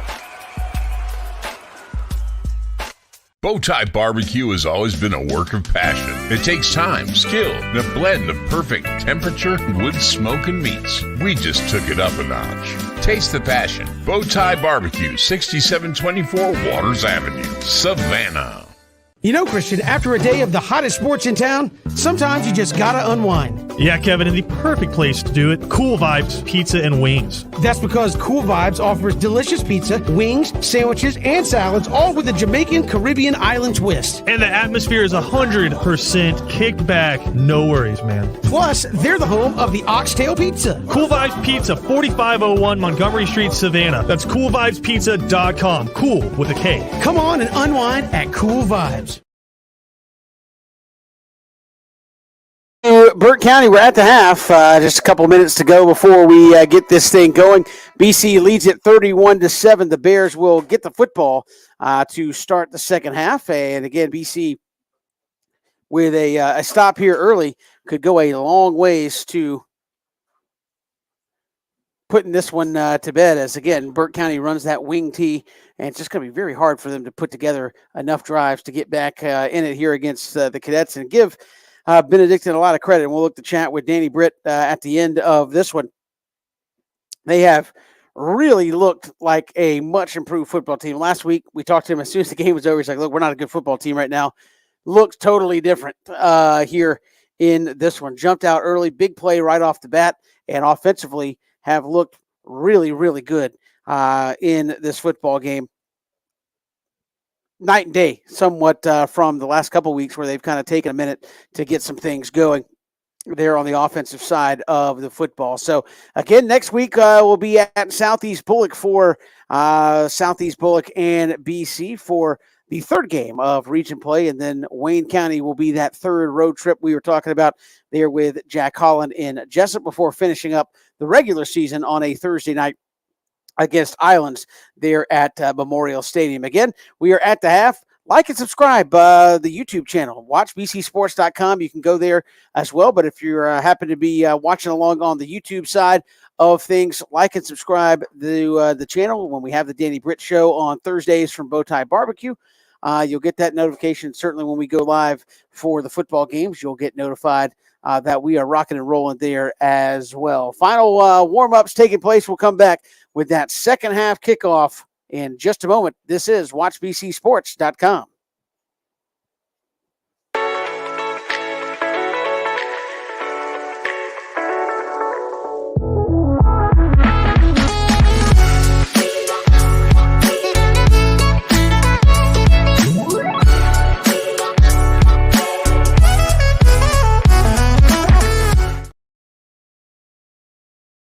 Welcome back here to Burke County. Getting ready for the second half. Cadets are in the far end zone warming up for the second half, leading it 31-7 over Burke County. And again, if you've not joined the BC Athletic Association, please do so. Visit the bc400.com to find out all the information on how becoming a member of the BC Athletic Association can benefit you and the cadets. And again, not just football, but as you heard Jack Collins there during halftime mention, so much going on at Benedictine athletics-wise, and you're about to add 2 more here coming up next week in swimming and diving and basketball and wrestling getting started as well. So a lot happening there for you to take advantage of at Benedictine. And that's going to do it for the Bernard Williams halftime report as we are getting ready for the second half. Appreciate all of you tuning in wherever you may be here on this Friday night. Got some folks checking in from Connecticut, a couple of North Carolinas that we talked about there in the first half. Appreciate y'all dialing it up and tuning in and following along. Appreciate all the folks I run across out and about who say they enjoy the broadcast. It means a lot. Appreciate it. And glad you're enjoying the ride with me here following the cadets in 2023. Again, Connor Ferguson will kick this thing off to start the second half.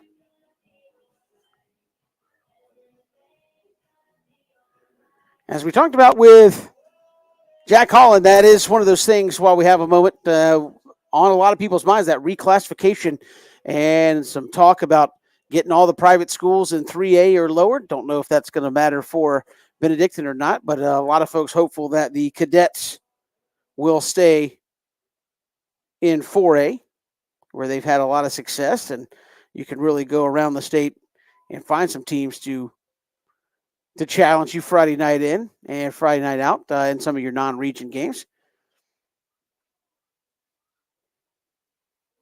And again, this one, if you're just joining us, it was from the jump. The cadets just came right out of the chute and stuck it to Burke County, and it was 17-0. I think before the Bears even kind of knew what was going on. Here's Connor Ferguson to get us started here in the second half. And you may not be able to see it under the lights, but the cadets wearing the gray helmets with the white unis tonight. And we start the second half out at the 20 after another Connor Ferguson field goal finds the end zone.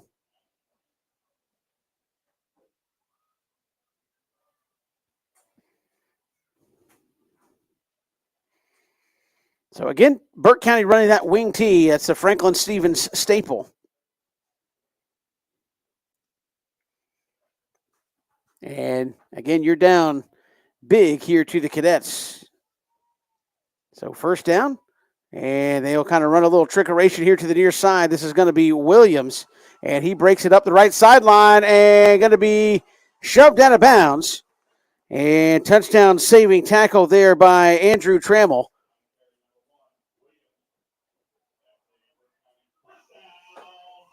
And he saw some time late in the ballgame last week at that middle linebacker spot and really played well. It looks like he's out there for Wilkes Albert at the moment. They're going to say he's down back at the 40 of Burke County, so we'll mark it back there.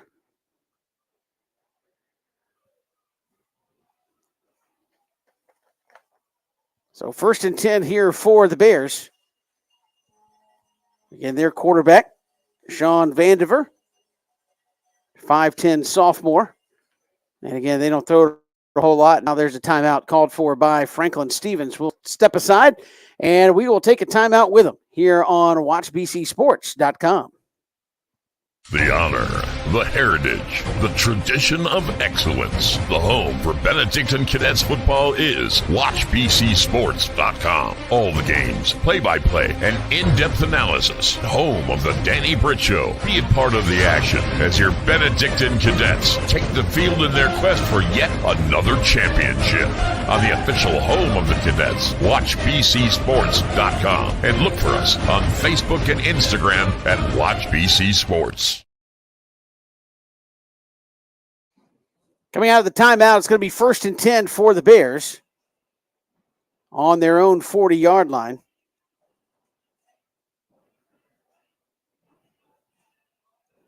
Again, Burke County doing all they can do to try to get the fans back in it, but the Cadets, the one moment Burke County had some momentum after a big 49-yard touchdown run by Williams, the Cadets came back in one play and scored on a 70-yard touchdown pass.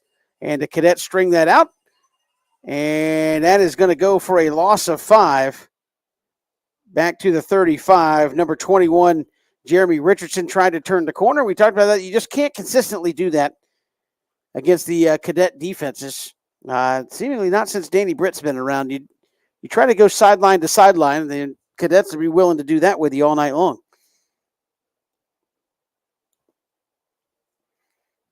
Officially 2nd and 14. They put the ball up at the 36-yard line. Vandiver will go under center. And now they'll play action here to the near side. He's going to wind up looking for a man down the field. Incomplete. And a flag comes flying in late. I believe that was Marquis and Mackay Williams in coverage. And that one will get marked off against the Cadets.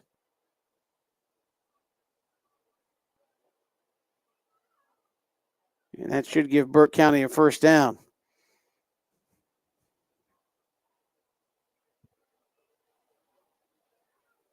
And there you can see the call against BC. Puts the ball into Cadet territory at the 49. 10:50 to go here in the third quarter.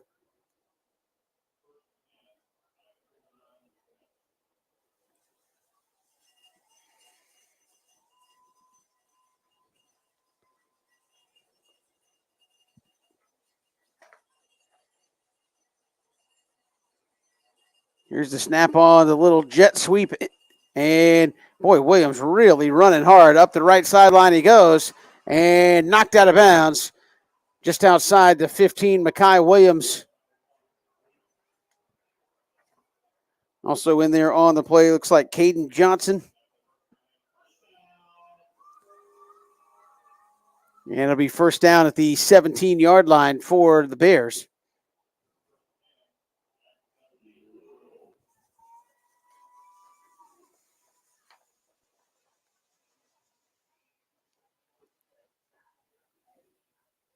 Trying to get BC to show a little something with that quick motion. They go back to the flex.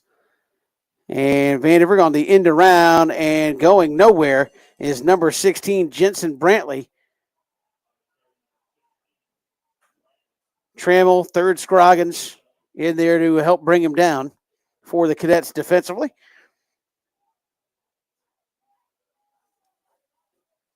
.18 and rolling here in the third.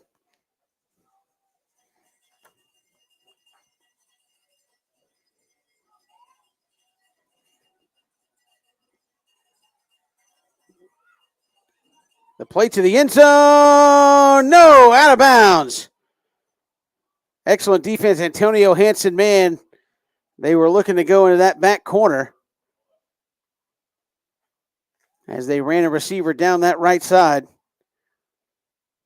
It was that number 18, Rondarius Gray. Let's see if they decide to go back to that one again.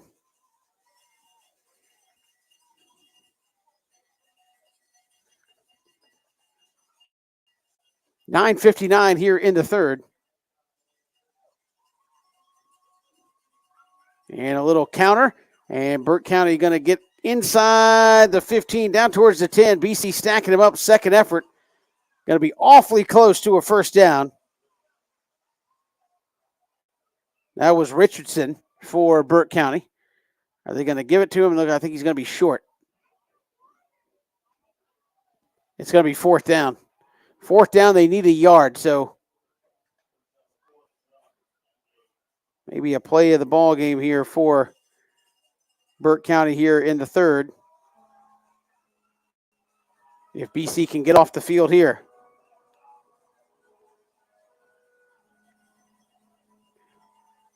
And they will go straight ahead. Does BC stack him up? He's not going to get there. BC moves the stack, and the ball comes out. They're going to blow it down. I don't think he got it. I do not think he got it. And he didn't. BC is hell. What a stop there by the Cadets.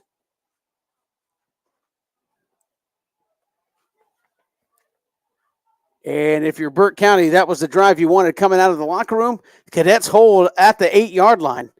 And they brought all kinds of pressure up the middle and shoved the stack back. And for the Bears, you burned up about not quite 3 minutes. You drove down the field, and you're going to come out of there with nothing. So here is Luke Kromenhawk and the Cadet offense, which has been on another level here tonight. Certainly a big step up from a week ago. Luke's got a rushing touchdown and a passing touchdown tonight. Rashawn Matthews got a couple of rushing touchdowns. And here is the give ahead. That is going to be almost a first down on a straight ahead give to Nasir Samuel. And Nas is going to be about half a yard short. Yeah, I think the Cadets are just going to line up and go. See if they give it right back to Nas. They do. And Nasir's got the first down and out.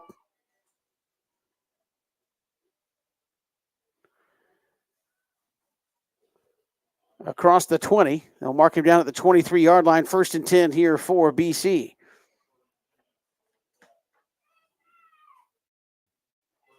And appreciate you watching along here tonight as we're on the road in Waynesboro. They got a man coming down the middle. And it's going to be caught and into Burke County territory by Bubba Frazier. He goes up and makes a heck of a grab and a big gain and another first down for BC into Bear territory at the 44-yard line. And you could see that one developing as Frazier, when he slanted over the middle of the field, it was wide open. Here is Nasir Samuel. And he'll have the 39-yard line before he's turned back.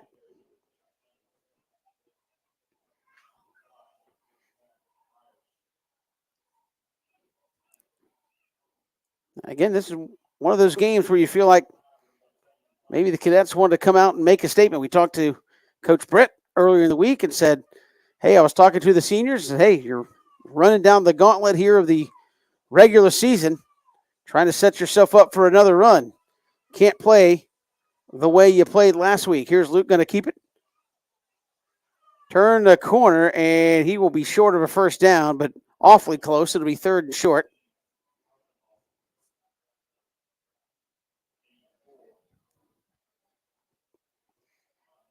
So they'll put the ball down at the 35. They need the 34.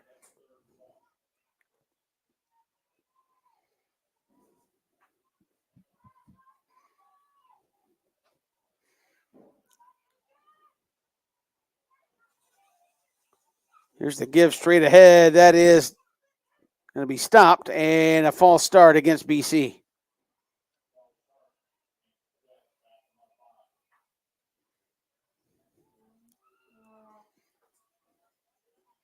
So you go from 3rd and about a yard to 3rd and 6.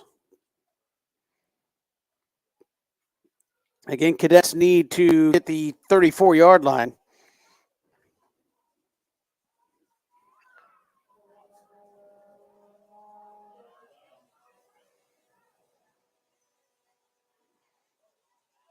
You're going to wind up, have a man streaking. It is in and out of the hands. Zach Edwards in the end zone. Hit him, popped off the chest and couldn't hang on.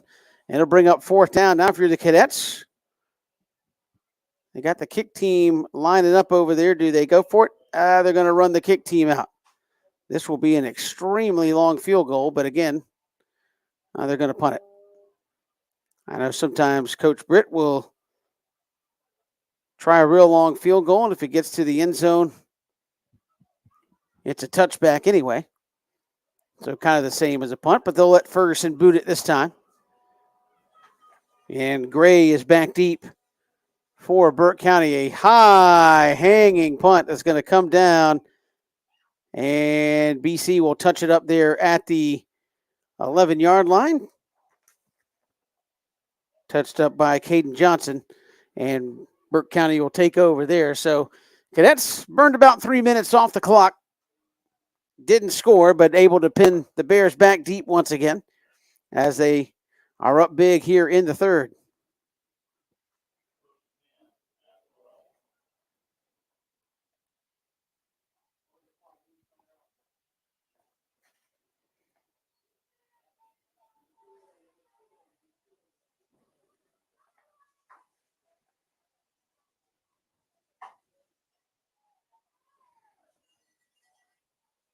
So out of that wing tee, Bears try to come back here to the near side, and that's going to be Williams. Again, boy, he runs hard, and he's had a couple of big carries.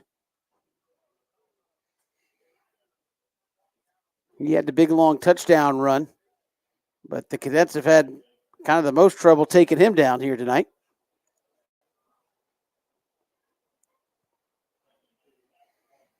So that'll make it 2nd 2 after an 8-yard run by Williams.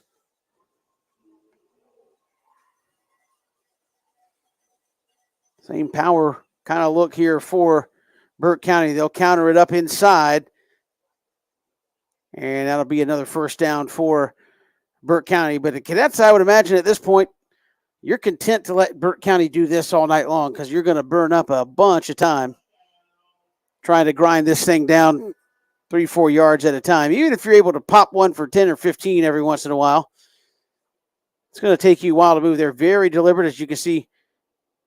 Vandiver running on and off every time to get to play from the near sideline. So nothing happens fast, whereas BC likes to get it and go.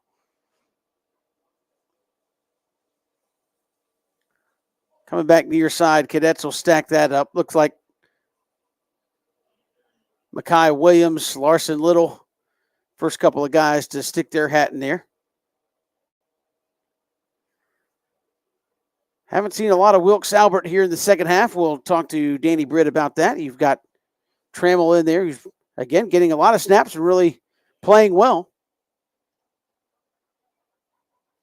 You're also seeing Caden Johnson back there at one of those corner spots. So we'll ask Danny Brit about that. Some guys we haven't seen a lot of, getting a lot of playing time here. Up the left side, incomplete. Mackay Williams, Rashawn Matthews in the coverage. And that will bring up 3rd down and 10 for Burke County.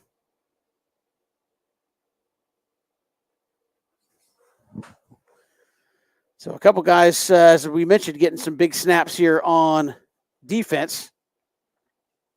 Trying to look across the way and see if I see Wilkes out of the pads over there. But Trammell's played a lot, and notice Caden Johnson's been out there a lot. You see him there at the boundary corner at the bottom of your screen. And working here near side is Williams, and boy, Caden Johnson, Cam Cody, there to make the stop. It'll be 4th down, and Burke County's going to punt the football.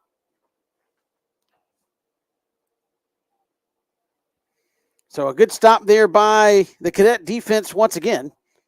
And Mackay Williams will drop back for BC.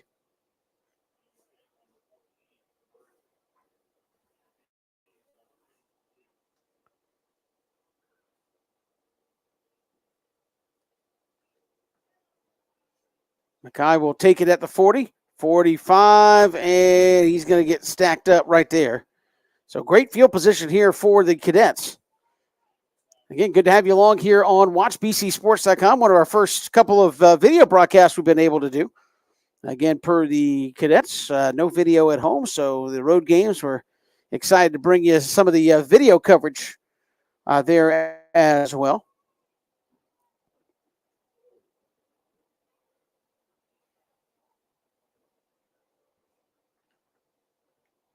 And don't forget to follow us along there on our social media as we post cadet news throughout the week, not only for football, but for a lot of things going on with Benedictine.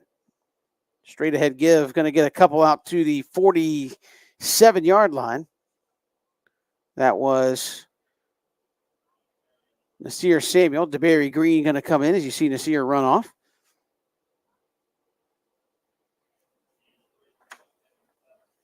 Second down and 7 here for BC.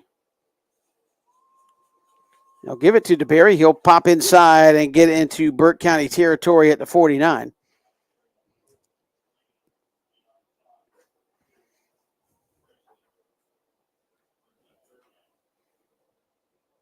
So third down and 3. Under 3 minutes to go here in the third.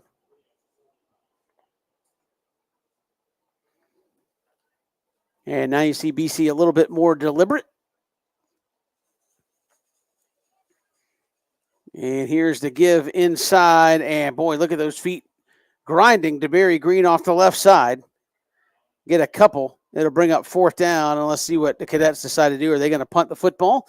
Clock rolling. It's going to be 4th and 2. And they're going to trot on the punt unit.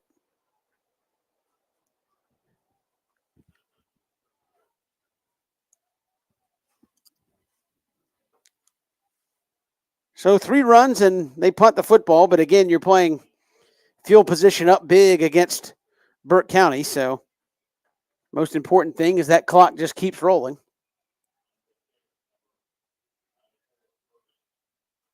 Here's Ferguson to kick the football. He'll hang one up nicely. And dropped inside the 5 and brought down. Pursuit ball is still out. Does BC have it? Yes, they do. No signal yet. Cadets say they have it. Who's coming out of there with it? They say touchback. The far side official came running down the line and made the indication of a touchback. So cadets say they had it, and they're going to put this ball out on the 20. I think Danny Brit would like to say otherwise. I think some of the coaches, you can hear them next door to us saying, no. Like, I think they're a little in disbelief that BC didn't get that one.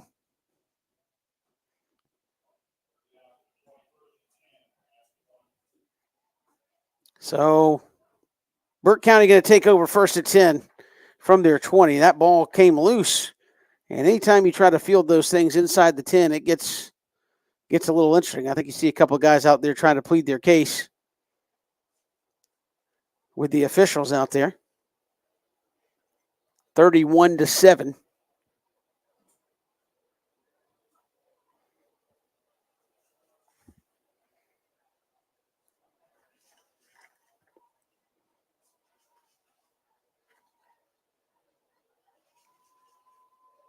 Here's the give. This is Williams near side. Mackay Williams. And they stack him up after a gain of about a couple and a late whistle. Man, they let him kind of stay in the pile there a good little while. We'll see if you can see when Burke County, if they get a little farther down the field, watching them run this offense, Vandiver, the quarterback, he squats down really low. So all you can kind of see if you're maybe Jeremiah Thomas or if you're one of those inside backers, Trammell or Larson Little right now, when he squats down, you really only see maybe the top of his helmet or his eyeballs peering over the back of the center. He gets deep in a crouch back there behind center. See if you can see it from this angle. He'll just kind of disappear back there. And then he'll pop out of there in that wing tee. Looking to throw. Going to be caught out in the flat.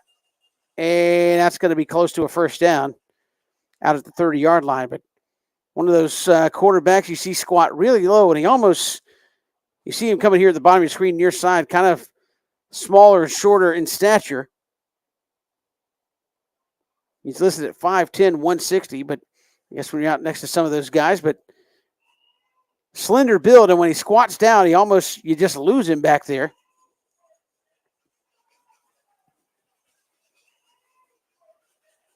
In that Burke County backfield. So third down, call it 1. 15 seconds to go. BC all over. I don't know if he got it. The far side official, you can't see him walking in over there. He's got it marked short. They're going to blow the clock dead. It's very close. They got the ball. Oh, they give it to him. The nose of the ball is touching the 30. Yeah, I don't know. If it's just me, I was talking about this with somebody the other day. It seems like you don't have a lot of measurements anymore. Yeah, Danny Brit on the far sideline saying the same thing. The nose of the football is inside the 30. They needed to get the 30 for the first down. So I think he wanted a measurement, and that's the end of the third quarter. We're coming right back. 31-7. All BC out in front right here on WatchBCSports.com. The honor, the heritage, the tradition of excellence. The home for Benedictine Cadets football is WatchBCSports.com. All the games, play-by-play, and in-depth analysis. Home of the Danny Brit Show. Be a part of the action as your Benedictine Cadets take the field in their quest for yet another championship. On the official home of the Cadets, WatchBCSports.com. And look for us on Facebook and Instagram at WatchBCSports. Back here at Burke County, we go to the fourth. 31-7 is the score. And again, I think Danny Brit wanted a measurement. If you look, and we'll see if we can kind of show you where the ball is here real quick. The ball is just inside the 30, as you can see right there. They needed to get the 30-yard line, and they don't measure it. So I was having a conversation with somebody the other day about it seems like you just don't measure anymore, and you just kind of eyeball it and say, let's go with it. So you can see the stick was on the 30-yard line. That ball is inside the 30. And it'll be 1st and 10 for Burke County here to start the fourth. But BC up 31-7. And here's a pass up the near sideline. Too far. Incomplete. 2nd down and 10 here for Burke County upcoming. But, yeah, just to go back to that, it seems like I'm trying to think if we've even had a stoppage that I can remember to have a measurement on 4th down. That they've called timeout and ran the chains out. I could be wrong. I just don't remember it happening here in 2023. And you don't see it a lot seemingly in college football much anymore, where you stop to bring the chains out.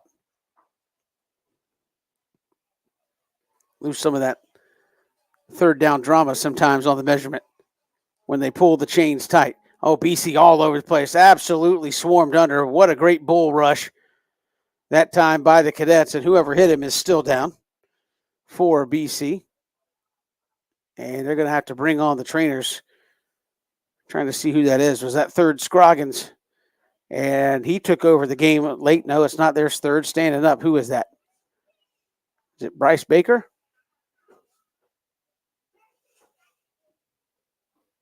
And trying to see who's still out there for BC as to who it might be. And I think it's Bryce. He is sitting up, so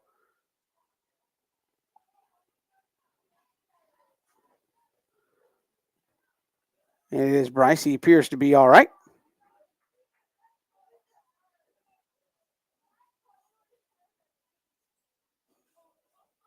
As he walks off under his own power. It will be 3rd down, and after the sack, they drive them back close to the 20-yard line. So it'll be 3rd down and 18 here at the end of all that. 11:41 to go here in the fourth.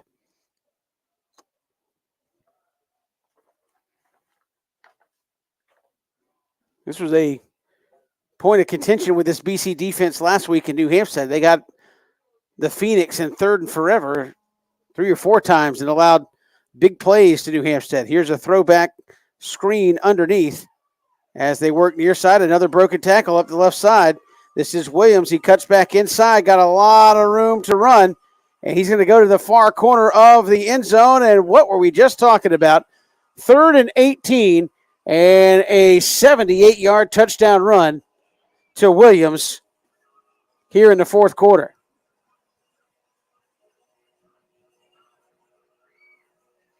That's not what you're looking for if you're BC on 3rd and long. So that's another thing to talk about to Danny Brit. 11:20 to go here in the 4th. It's 3rd and 18, and you give up 78 yards.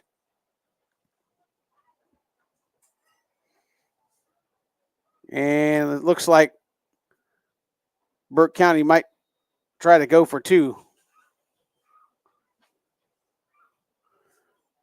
And they will.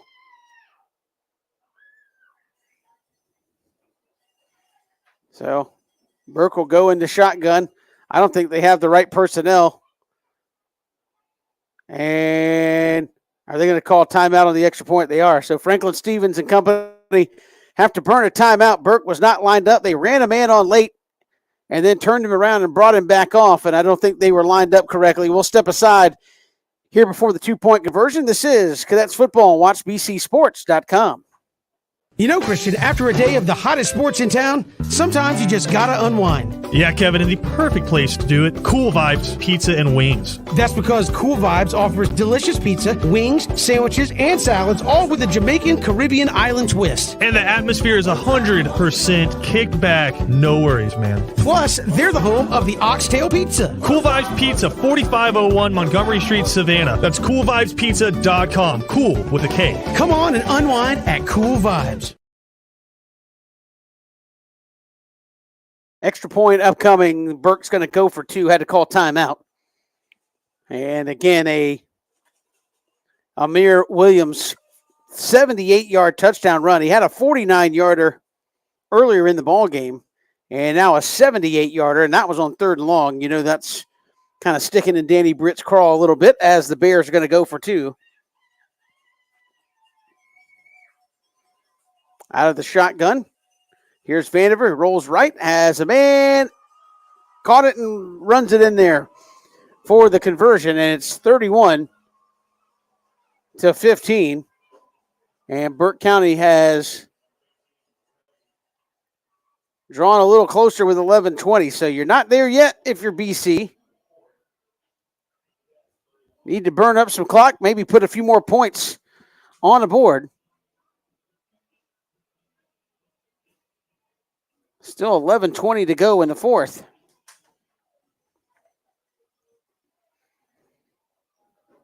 And coming up at the conclusion of tonight's ball game, we'll have a chat with Danny Brit on the Coach's Corner postgame show. Coach's Corner, a great place to go. Right there on Victory Drive in Thunderbolt for all of your sports entertainment there. College football tomorrow at Coach's Corner. Of course, Georgia and Kentucky. They're in the SEC, Ole Miss and Arkansas. Some good games there in the South. I believe Georgia Tech's down in Miami. Georgia Southern on the road. They've been playing some really good football.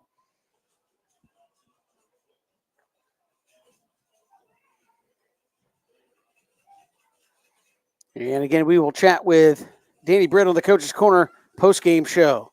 Here's the kick. Going to come down inside the 5, and tripping and falling down is Bubba Frazier. So bad field position here for BC back at the 6-yard line. And now if you're A.J. DePhillips and company, you need to move the football here with 11-17. And BC's got a man shaken up. Looks like it is number 64. It's going to be Talon Waddell, and he is walking off under his own power, kind of holding one of his arms to the side, reaching up toward, maybe just got a little stinger. So if you're BC, you need to burn some clock. couple of first downs would be nice, and certainly some points at the end of this thing would be nice as well.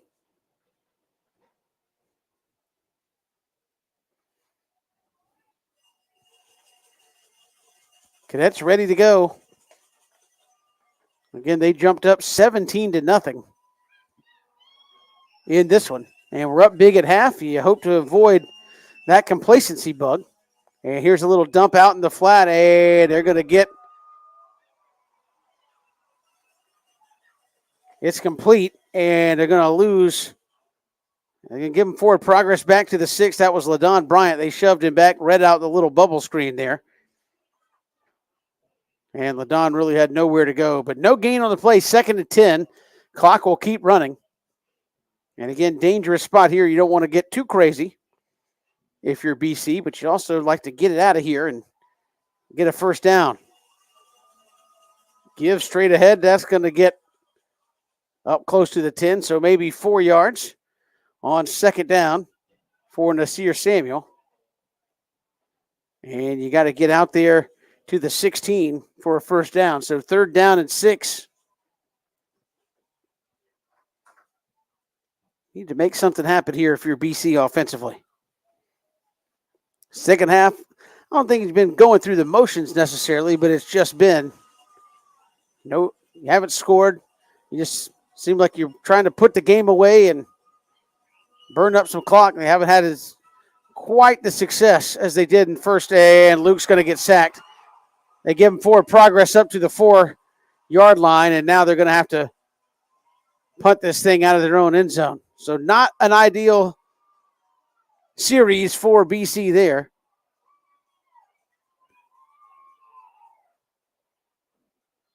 And they're going to have to punt the football. So now Burke County feeling it a little bit and maybe charged up by what happened last week in their game against Wayne, where Burke was up big and Wayne came back and darn near won the football game. 9:23 and rolling. You see Connor Ferguson back there on the end line. Gets it away.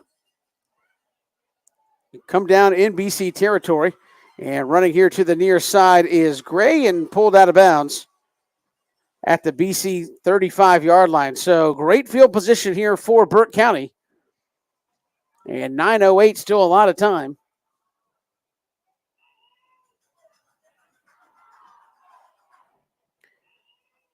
Couple of 2-point conversions for the Bears, and they could be right back in this thing.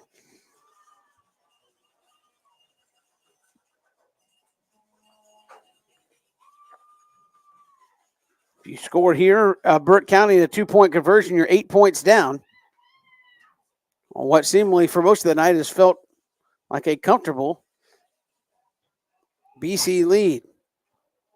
Here's Vandiver. They'll work out of the shotgun now. Down 2 scores. Going to wind up, let it go, and it is going to be caught, and that's in there for a touchdown. Hauled in by number 3, Derek Streetman Jr. And that is a 35-yard touchdown pass to Streetman.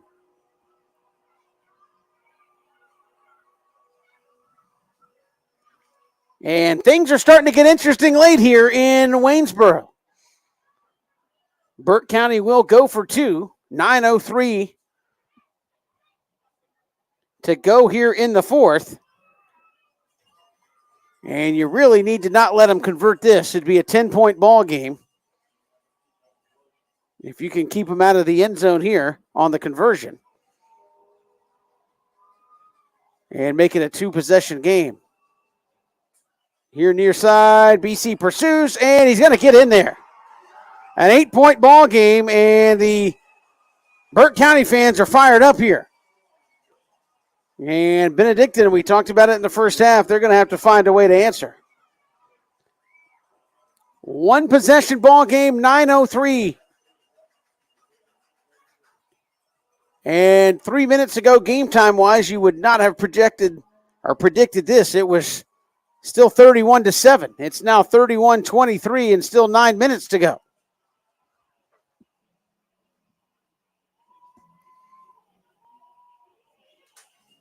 And this Burke County sideline, and the fans have gotten back into it. You'd like to have a good return here. Get out off of your goal line. And now you got to just run your offense. I don't think you can afford to kind of just try to run some clock. You got to run your offense here with 9:03.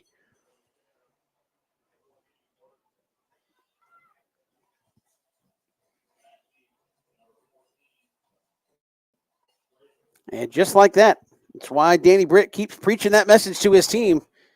Fight to the end. You're up huge, and in the span of not even 3 minutes of game time, it's an 8-point ball game. And here's a little squib. And it's going to roll loose, and BC going to fall on it. Back at the 21-yard line, recovered. Who came out of there with it? Number 20. That's going to be Jack Gannum. After that ball was squibbed and started rolling across the turf. And you can see the coaches, players trying to get their fans into it. Again, we started the fourth quarter. It was 31-7. It is now 31-23. And BC needs to do something offensively here.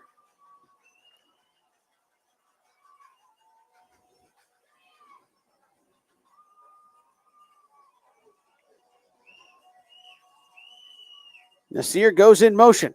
A design run for Luke Cromenhawk. And there's Luke. He'll take it ahead, and he'll be awfully close to a first down. And when in doubt, let number 17 go be number 17. And Luke Cromenhawk, they're going to give him the first down. And that's one of those plays where I feel like the way Luke can run it, if it really gets down to it, just let him keep doing that. Here's Rashawn Matthews. He'll cut the corner to left side. And still on his feet. He'll end up with about 7 yards there on first down. And these are the moments where the Cadets have been so huge. Things start going against you, the wave goes against you. And we talked to, again, Danny Brit about it last week. They said, look, despite as poor as you played at times, good teams figure out a way to win the ball game and put it together when they need to. I know it's a dangerous way to live sometimes if you're a fan, but this team just finds a way. And here is Bubba Frazier. That's a first down. And move the chains out near the midfield stripe.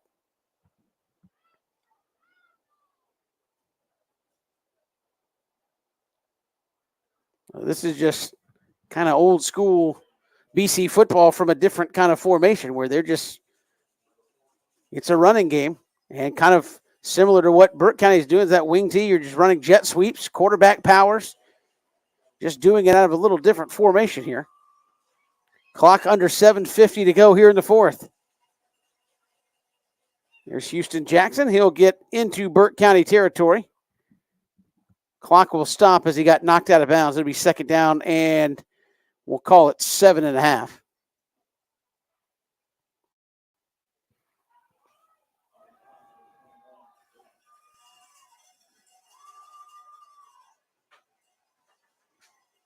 So BC second down and 7. Here's the give. Around the right side and pulled down. A flag's coming out. I think that's going to be a horse collar tackle. They brought, was that Nasir down? He's going to come out of the ball game. DeBerry Green in there. And the way he got pulled down, I'm assuming that's going to be a horse collar tackle on Burke County, which would give BC a first down.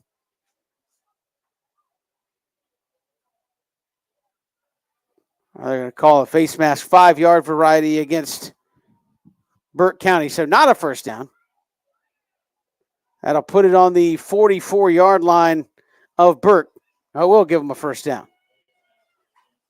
No, it will not. They keep moving the chains back and forth. It should be. Nobody knows where they're going on the far sideline over there. It should be second down and very short. They're third down and very short. They don't know what it's going to be. Second down and 1. I had it right in my head. Second down and 1 from the 44. They need the 43. 7:35 and rolling. And Luke's going to keep it and has a man. It's going to be knocked away at the last moment. Great defense that time. He was looking for Ack Edwards. Ball knocked away by Tyrell Hires. And it'll bring up third down and 1. I know you might be sitting at home saying, well, why try that? Well, because now it's third down and 1, and you feel pretty confident you can get this 1 yard and move the chains and kind of open some things up there on second and really short.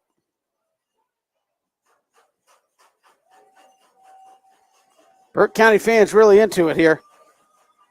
This is a hostile environment here for BC. About as hostile environment as they've been in all season long. And here's the give, and it's close. It is close. That was DeBerry Green off the right side. Far side official would indicate that he's got it. Near side official, we don't know. Now they're going to call timeout. Are they, after I had the whole thing about measuring and not measuring, are they actually going to bring the chains across? Or are they just going to eyeball it?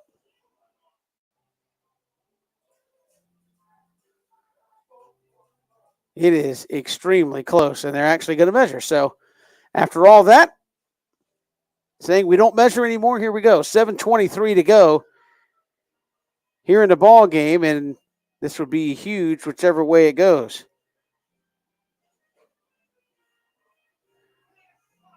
And let's see if they pull the chains tight here.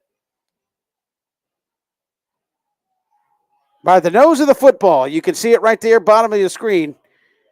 BC's got a first down.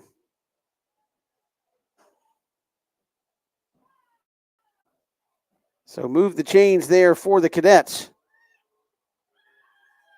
The Burke County fans don't like it, but you can clearly, from where they spotted it, and a lot of boo birds raining down here from the Burke County side.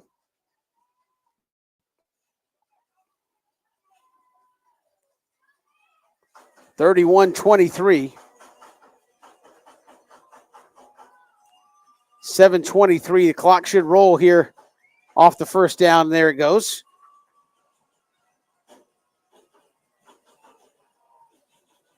Luke looking. He's going to roll it.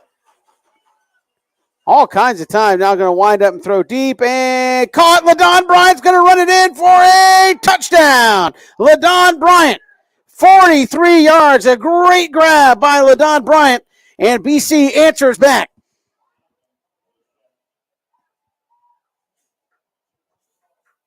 That is Luke's second touchdown pass of the night. Got one to Bubba Frazier early. A 70-yard hookup. And now he finds LaDon Bryant 43 yards back there in the end zone. And it's 37-23. What an answer by the Cadets. And now Connor Ferguson for the point after.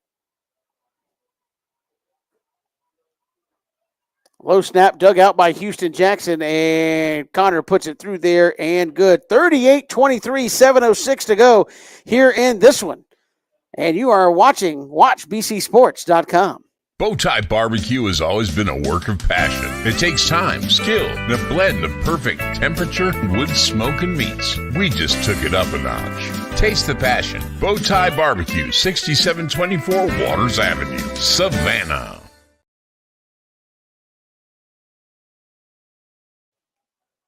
Cadets with a 43-yard hookup to LaDon Bryant from Luke Cromenhawk. And they have extended the lead 38-23, a much-needed score and a much-needed answer there by the Cadets. And again, good teams find a way to do it. And that was another case where you needed an answer, and BC had one. Again, after the first score where they gave up back in the first half, they gave a 49-yard touchdown run. Like I think 11 seconds, 15 seconds, something like that. That's when Luke found Bubba Frazier for that 70-yard touchdown completion. So good answer by the Cadets. And now Connor Ferguson going to drive one short of the goal line. And bringing it off are the Bears. They'll come straight up the gut out across the 25. And that's where Burke County will take over.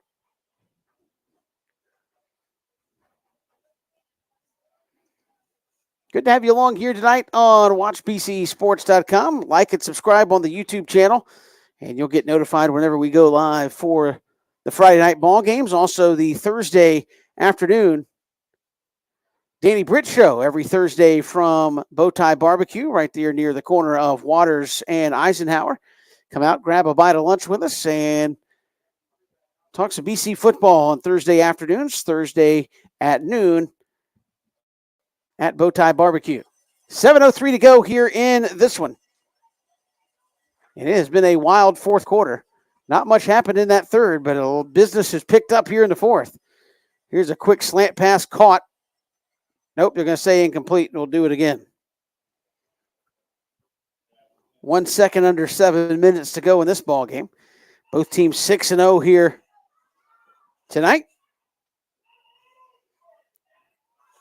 I think Georgia High School Football Daily listed this as one of the top, if not the top games in the state tonight.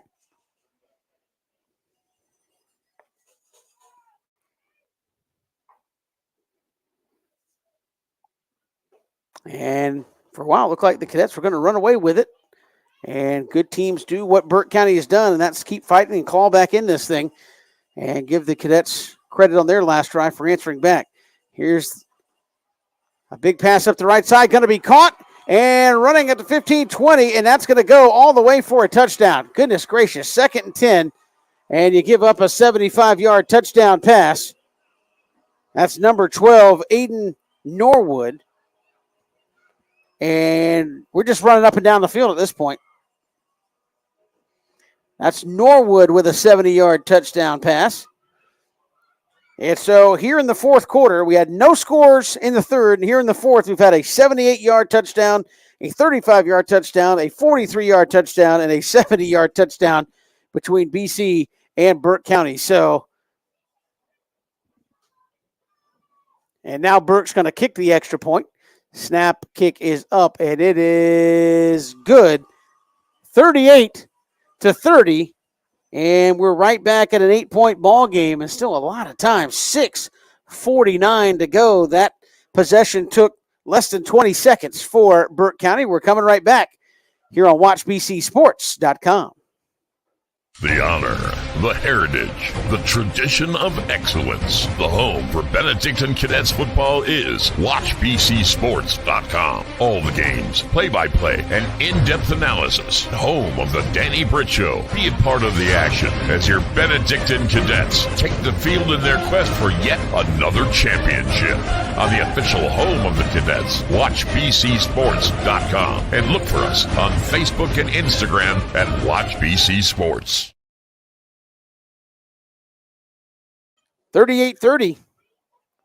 Our score here, 6:49 to go in the ball game. BC's got all 3 timeouts. Burke County's got 2.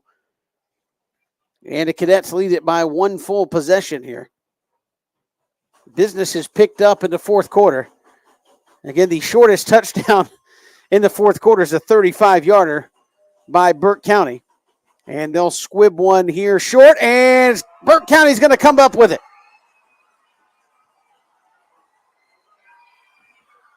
Bounced off a Benedictine up man. Cadets look like they're going over to Jaden Houston. And now that defense has got to run right back out on the field. Wow. Looked like one of those hard squib kicks that just hit an up man and bounced right back towards the Burke County kick team. So now an 8-point ball game. And this is why you get gray hairs watching sports. Not even half a quarter ago, BC was up and well in control of this thing. Now it's an 8-point ball game.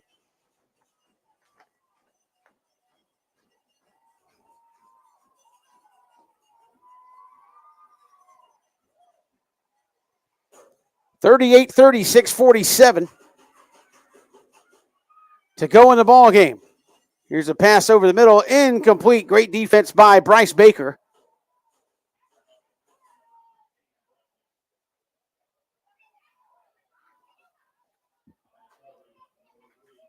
It'll bring up 2nd down and 10.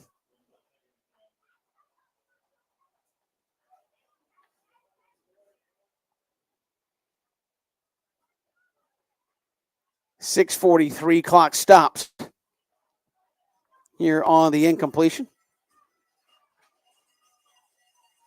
Burke's going to stay in that shotgun attack. A keeper by Vandiver. That goes nowhere. He's snowed under. 3rd Scroggins. Jeremiah Thomas there to bring him down. He'll lose 3 back to Burke County territory at the 49. 6:27 clock rolling here in the 4th. So a big 3rd down play upcoming. Jeremiah Thomas going to run off. And they will bring in, will the Cadets, number 59. That's going to be Blake Maxheimer, who's been getting some increased snaps. Played a lot last week with Jeremiah Thomas out. And he's in there at that right end spot. 3rd and 13.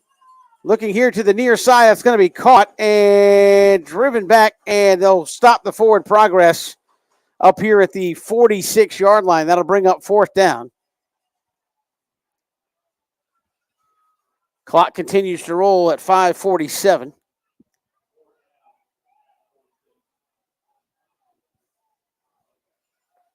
And it looks like Burke might punt this football here with still those 2 timeouts and hope their defense can hold.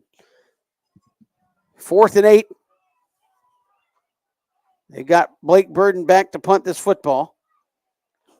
Makai Williams, I don't think he's going to return. He's walking up close. Oh, that was rolled back to the punter. BC coming after it. He gets it off. Nobody back deep for the Cadets, and it will take a Burke County bounce out of bounds.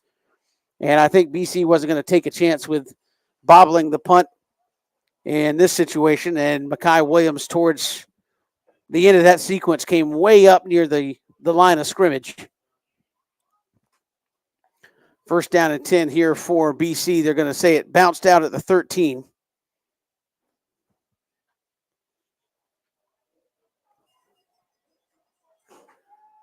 So here comes Luke Cromenhawk and the BC offense. Again, this Burke County Stadium was dead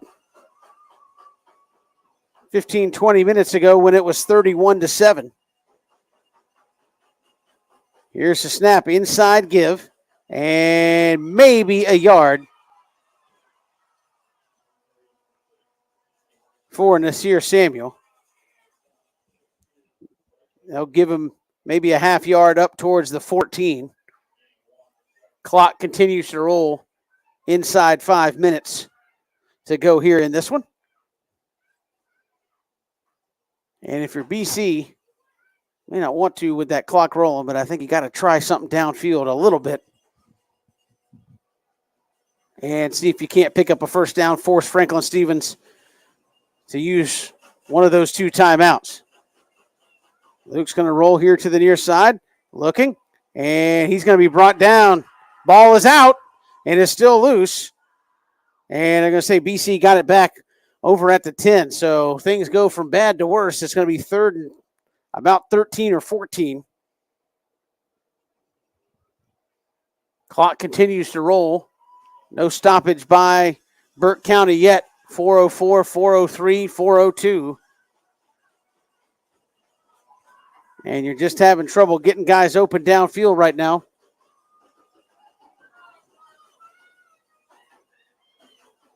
If you're the Cadets. Clock continues to roll. 8 on the play clock. 3:44 and counting. Big 3rd down. Luke's got some time. Looking. And he's going to be sacked inside the 5. So the clock will continue to roll, but you're going to punt this thing from an awfully dangerous spot. Franklin Stevens, did he call timeout? He ran way down there. He is way down at the 10. You see him standing there next to the official. And now BC is going to have to punt. So Burke County announced it over the Scoreboard, Burke County did use a timeout. They'll have one left, 3:26 to go. We'll step aside quickly here on WatchBCSports.com.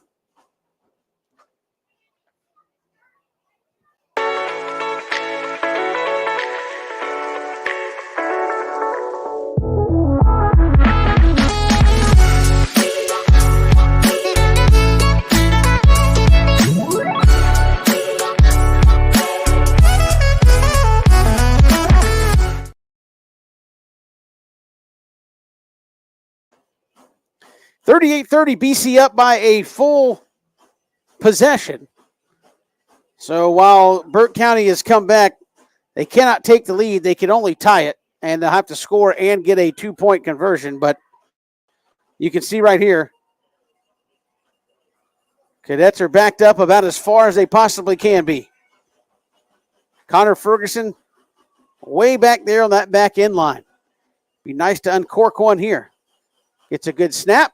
Hangs one up. It's going to float here to the near side and going to be caught at the 35 and kneeled on right there at the 34, 33-yard line. So Burke County going to take over from there. 3:20 to go in this ball game.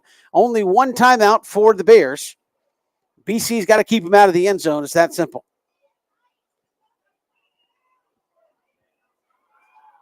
Keep them in bounds. Make them use the timeout. Do not let them get in the end zone. Heck of a ball game here tonight between these two ball clubs. And again, BC was up huge early, and you give Burke County a lot of credit. They have come roaring back, kind of held serve there in the third, and this fourth quarter has kind of been all over the place.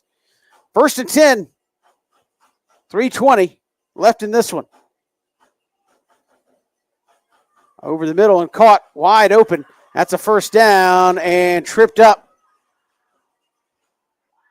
Makai Williams, boy, he's had to make a lot of tackles for that BC defense coming out of the secondary. He saved a touchdown there. It's going to be 1st and 10 from the 15. And now what do we have? We have a timeout. I think maybe the chains are all tangled up. Oh, no, we have a player cramping up on the far sideline. Looked like they were having some trouble moving the chains. So 3:14 to go in this one. It'll be 1st and 10 from the 15. And they got the player up on the far sideline. And that is number 18. He's going to have to come out for a play. That's Rondarius Gray.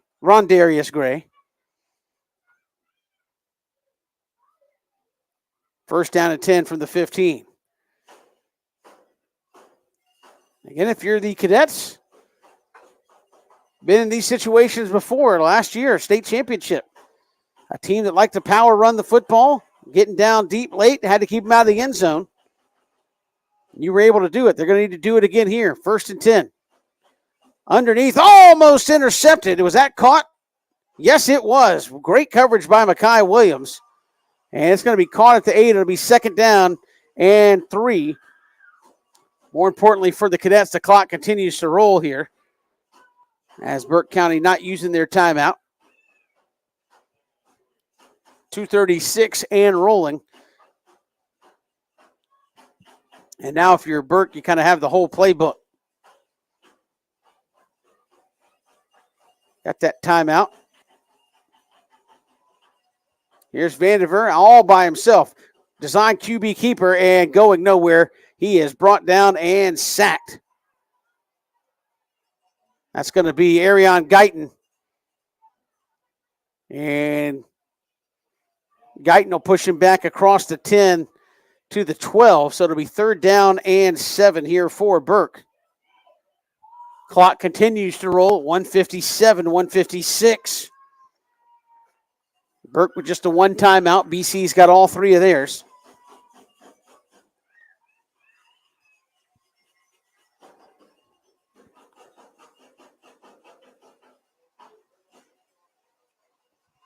Third down and 7. Vandiver looking, throws the back corner of the end zone. Knocked away. Great coverage over there. That was Bryce Baker in coverage. And that's going to bring up a big fourth down. Play of the ball game upcoming. Only one timeout for Burke County. If they don't get a first down here or score, they're not going to have enough timeouts to keep BC from running the ball game out. And they'll be far enough off the goal line where BC could take a knee. So play of the ball game upcoming here.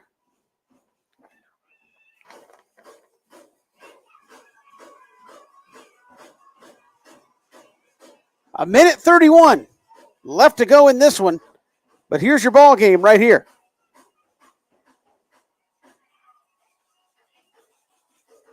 Fourth down. They need to 5 for a first down. They'll throw it here near side. Knocked away. In coverage, Makai Williams, who's had a tremendous night defensively for BC, and the Cadets have held, and they are going to hold on and win this ball game. Another big stand late, but I'm sure Danny Brit's got a few more gray hairs, and we'll talk to him on the Coach's Corner postgame show upcoming here in just a little bit. Wow.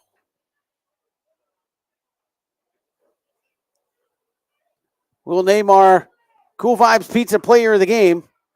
Could be a number of ways you're going, but there's been some big efforts out there on both sides of the football.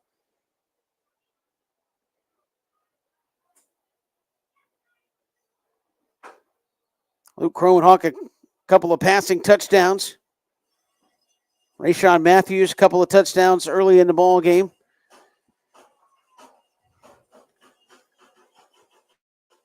And now, if you're BC, you've been waiting on this formation for a while, the victory formation.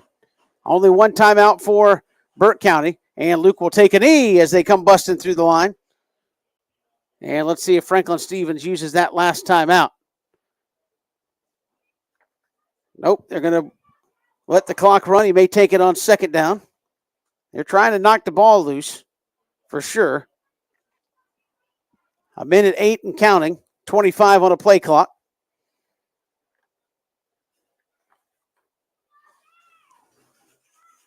And don't quite have enough to get it under 40, depending on when they spot it. And I would imagine Franklin Stevens going to use that timeout after this play.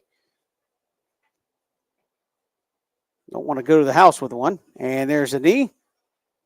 Nope, not going to call a timeout.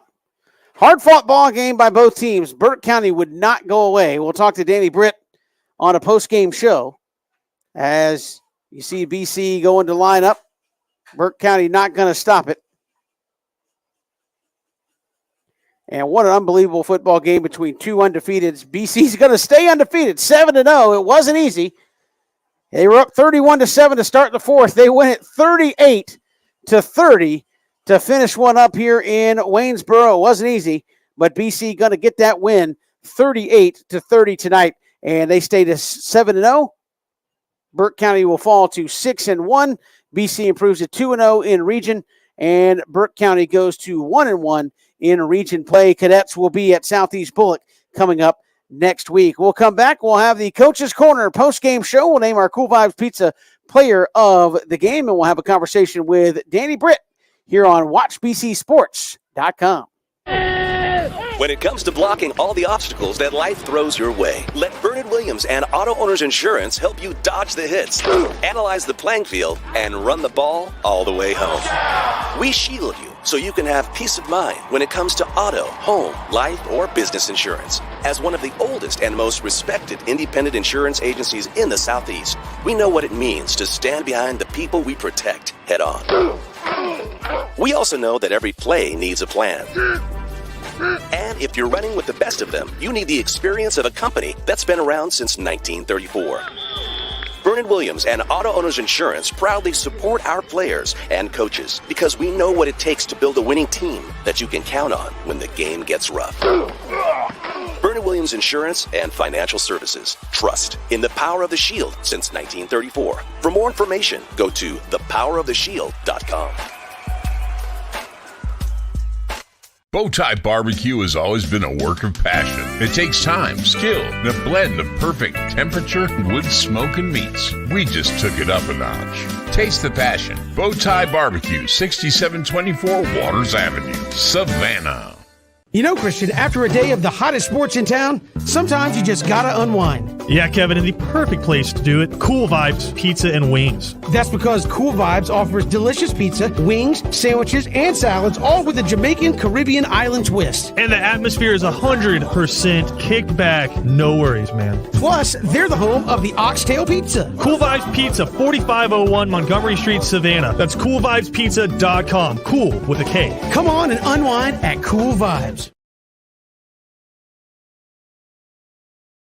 Welcome back here to Burke County. The final score tonight, BC 38 and Burke County 30, as the Cadets improve to 7-0 on the season and stay undefeated not only in the overall record, but also in region play as well. So we welcome you into the Coach's Corner postgame show. Reminder, Coach's Corner, the place to be there on Victory Drive in Thunderbolt. All your college football action for you tomorrow, including Georgia and Kentucky. So no place better to be. Grab a ice-cold beverage, some great food, and more there at Coach's Corner on Victory Drive in Thunderbolt. As we recap the scoring in this one, boy, BC got off to a great start.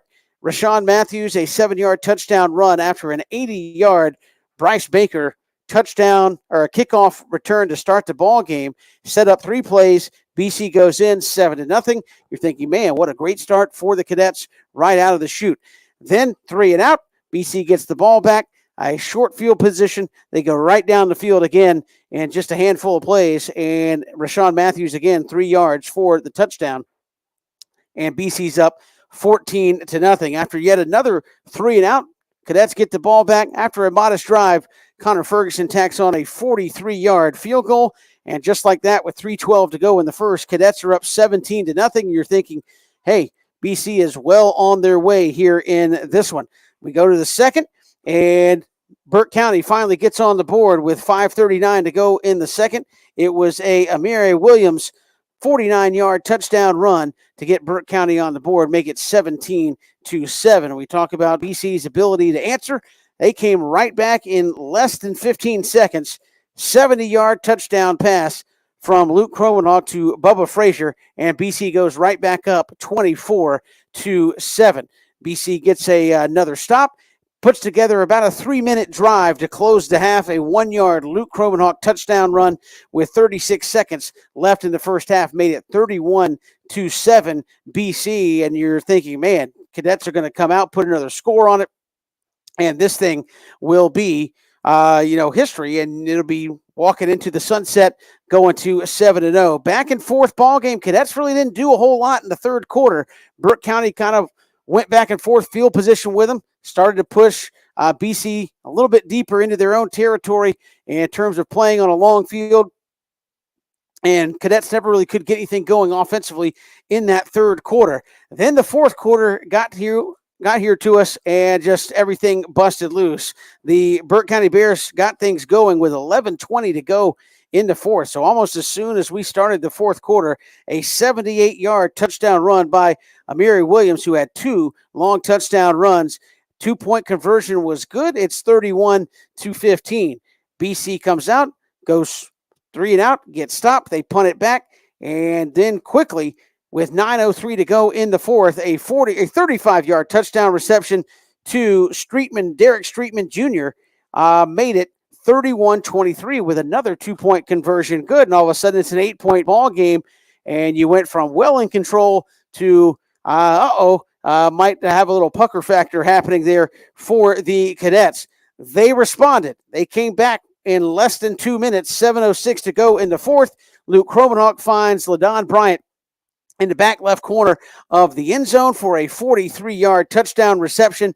BC takes the lead 38-23, but not to be deterred. In less than 20 seconds, Burke County comes right back.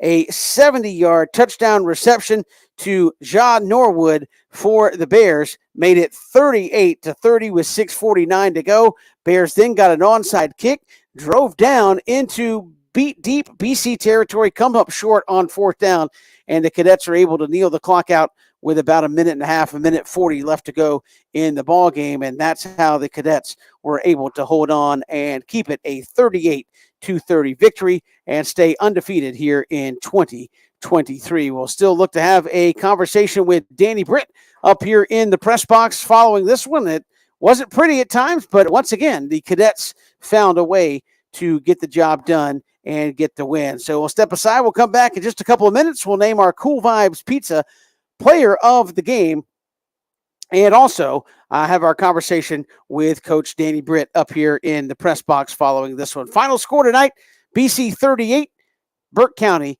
30. We're coming right back here on WatchBCSports.com. The honor, the heritage, the tradition of excellence. The home for Benedictine Cadets football is WatchBCSports.com. All the games, play-by-play, and in-depth analysis. Home of the Danny Brit Show. Be a part of the action as your Benedictine Cadets take the field in their quest for yet another championship.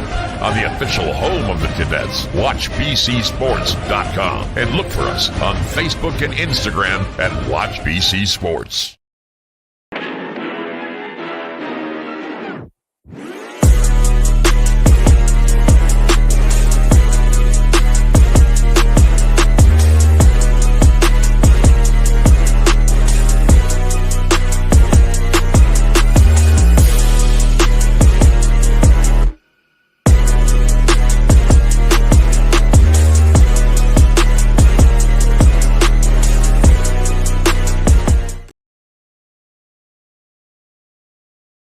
Back here to Burke County, where tonight the Cadets have got the job done, and they win it 38-30. It was an interesting second half. Danny Brit, I can see way down on the track making his way up here, so we'll chat with Coach Brit here in just a minute about this one. A lot of good plays, a lot of tough plays. Again, the pass game gave up some big plays in this ball game that I'm sure Coach Brit not necessarily too happy about. So we'll look to chat with him about that coming up here in just a couple of moments as he makes his way up here to the press box. And bottom line, they did move to 7-0 on the season. So at the end of the day, you do have that to fall back on in your back pocket. But much like last week, as we talked with Coach at the coach's show this week, hey, at the end of the day, you found a way to win. You were up big. You probably thought the game was in the bag and maybe let up a little bit, kind of played with not as much intensity there in that third quarter, and maybe it came back to bite you just a little bit. So Kevin Thomas here with you. Glad to have you along on the postgame show, the Coach's Corner postgame show. Reminder, Coach's Corner, best place to be on a college football Saturday and NFL Sunday. Grab you something good to eat, something cold to drink, and with so many TVs, you're never going to miss a moment of the action there at Coach's Corner Victory Drive in Thunderbolt. Time now to name our Cool Vibes Pizza player of the game. Again, a lot of offensive fireworks, but to me, the guy who played huge all night long and certainly made the big stop there at the end of the ball game, Mekhi Williams, big in the special teams game, made stops multiple times in coverage when they needed it on defense and had a big slap away there at the end of the ball game. Mekhi Williams going to be our Cool Vibes Pizza player of the game tonight. And again, last couple of weeks, it's been some defensive guys getting the job done. For all the fireworks, defenses had to come up and play huge here at the end of ball games. So another defensive guy here for our player of the week. And Mekhi had a really nice game there defensively, made some big open field tackles, some big stops when they needed it. And there at the end on fourth down, helped to knock the ball away for the Cadets when Burke County had a chance to go down and tie it up potentially with a 2-point conversion there at the end. So you knew it was going to be a tough game there with Burke County, and give Franklin Stevens bunch a big bunch of kudos, because at halftime you thought they were dead in the water, and they come back to make it a ball game as Coach Brit has made his way up here to the top of the stadium here at Burke County. And Coach, we talked about getting refocused after last week. It looked like a halftime. You guys were way up there ahead, kind of came out in the third quarter, kind of back and forth with Burke, and then all of a sudden the fireworks started in the fourth, and maybe a little bit closer than you expected in that ball game. Certainly did. We came out. I'm so proud of them. Everything we had talked about. We had some really come to Jesus meetings this week, and the seniors really, I thought, did a good job and bought in. We came out the first half and did every part of that. In the second half, maybe if we'd have taken the ball and scored, I think we're in a different scenario. And you go from 31 to 38, and that's kind of a big gap, and then we're in a different scenario. And we didn't do that, and then defensively we let them get back in it, and then people are dangerous when there's nothing to lose, and I think that's what happened there. So a lot of things we got to work on. That's what I told the kids. I'm proud of them. We fought, and then we found a way to win it. Right there, right. Same defense that was just scrambling, and then they came down. We found a way to get a stop, down on the goal line. So that's the way to come up with a win. We got a lot to work on. Again, Coach, I know we talked about it last week with New Hampstead, and it seemed like this was the one that kind of busted it open for him. Was the 78-yard, was it a run or a pass? I'm trying to think which one it was, but it was 3rd and 15, I think, or 3rd and 18. And They not only converted it, they got a touchdown out of it off you guys. What has it been about the 3rd and long yardage that's given you guys so much trouble? I don't know. And that's, what we were talking about as coaching staff, and we got to figure it out. We are down some secondary guys and with Zach out, and just we're a little bit limited there. So we've got to figure out what we need to do, and we will figure that out. But definitely, we were playing well, and then 3rd and 15, and we give up a 70-yard pass. Screen pass. We can't do that. Defensively, tonight we talked about Mackay playing very well. He had a couple of big tackles in the secondary. I think he knocked away the pass there at the end of the ball game. Has he kind of become one of those leaders for you in the back with Zach's absence, and he's kind of stepping his game up a little bit? I don't want to say that because he's a sophomore, and he messed some things there too, just schematically, that he's got to do better. He's got to get over the top better. He's a very good, very talented player, and I think a Division I safety. So he can be. He will stroke you. He can make some great plays. But we've got to work on it. Of course, I got to sit back and watch film and get a better idea. Defensively, correct me if I'm wrong, but I don't believe Wilkes Albert played in the second half. Is everything okay with him? He rolled his ankle, and we got to do a better job. He's got to take care of himself better, but I'll leave it there. He rolled his ankle, and that was huge too. So we're missing him. Jeremiah's still kind of probably 3/4 speed. So, but that's part of it. That's part of football. There's nobody at this point that doesn't have injuries. So we've got to overcome that. I was going to say, I noticed a few guys tonight defensively were getting a lot of snaps. Trammell again for you, and I think I'm trying to remember who it was. Caden Johnson got a lot of snaps for you defensively tonight. Yep, Caden came in and trying to give us some depth in that secondary. We're going to look and see what Wyatt Estabrook can do. He's a sophomore that has athletic ability. We just got to see what he can do in some varsity play. And Trammell came in and played a ton. He is the backup for Wilkes or Larson Little. So, he's the third guy to go in at this time. Offensively, again, at times, you look, as you said, really good. Third quarter, kind of back and forth. But again, and I mentioned on there, maybe it's a dangerous way to live, but when you guys needed a play, you guys got one from your offense, and they put something together. I think when they got their first big touchdown, you came right back within 10 seconds and scored another touchdown. And when they drew it within 8, you guys went down in 2 minutes and put a score back on the board. Yeah, definitely. Offense is doing some good things. We got to be a little more consistent, I think, that across the board. But offensively, made plays, put up points. Luke hit some really big plays. That was a tremendous play where he scrambled and basically just turned into him and LaDon doing a scramble drill and things that they work on. And LaDon made a great play, which, we challenged him to do because last week we felt like Luke had put it there. He just didn't, go make the play.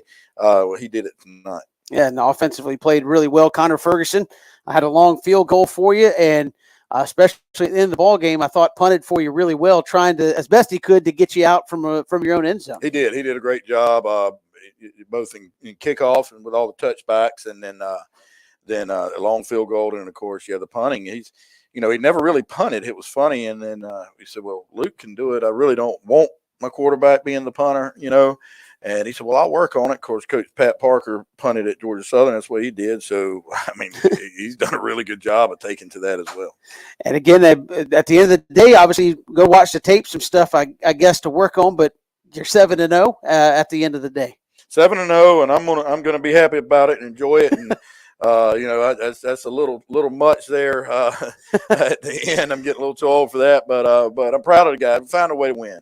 Right? There's something to be said for that, and like Coach Smart keeps saying at Georgia, these games are hard to win, guys. So, it was hard to win. I'm proud that we kept fighting. We stuck together. I didn't see anybody fussing at each other and all that stuff. Even, guys get beat deep. They were just like, hey, we got it. In fact, I heard a lot of guys just saying, hey, we got this. And I kind of wanted to say, are you sure?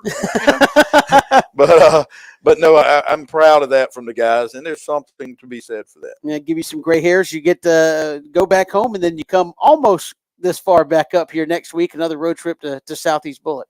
Yeah, it's not that far. I mean, it's about 45 minutes, so that ought to be good. And it's a nice, pretty stadium to play in, and I hear they're doing well. So we'll keep working and getting better. Coach has said it every time. The region is really good. It is good. I'm telling you. Pay no more attention. Just the last 2 weeks said that. Well, Coach, congratulations. Appreciate you coming up and joining us here once again on the Postgame Show. Yes, sir. Thank you. Coach Danny Brit joining us here for the Coach's Corner Postgame Show. Final score: BC 38-30 over Burke County. We'll see you on Thursday for the Danny Brit Show at Bowtie Barbecue on Waters on Thursday at noon, and we'll recap this one again, and we'll be talking Southeast Bullock on Thursday. Have a great evening, and thanks for watching here on WatchBCSports.com.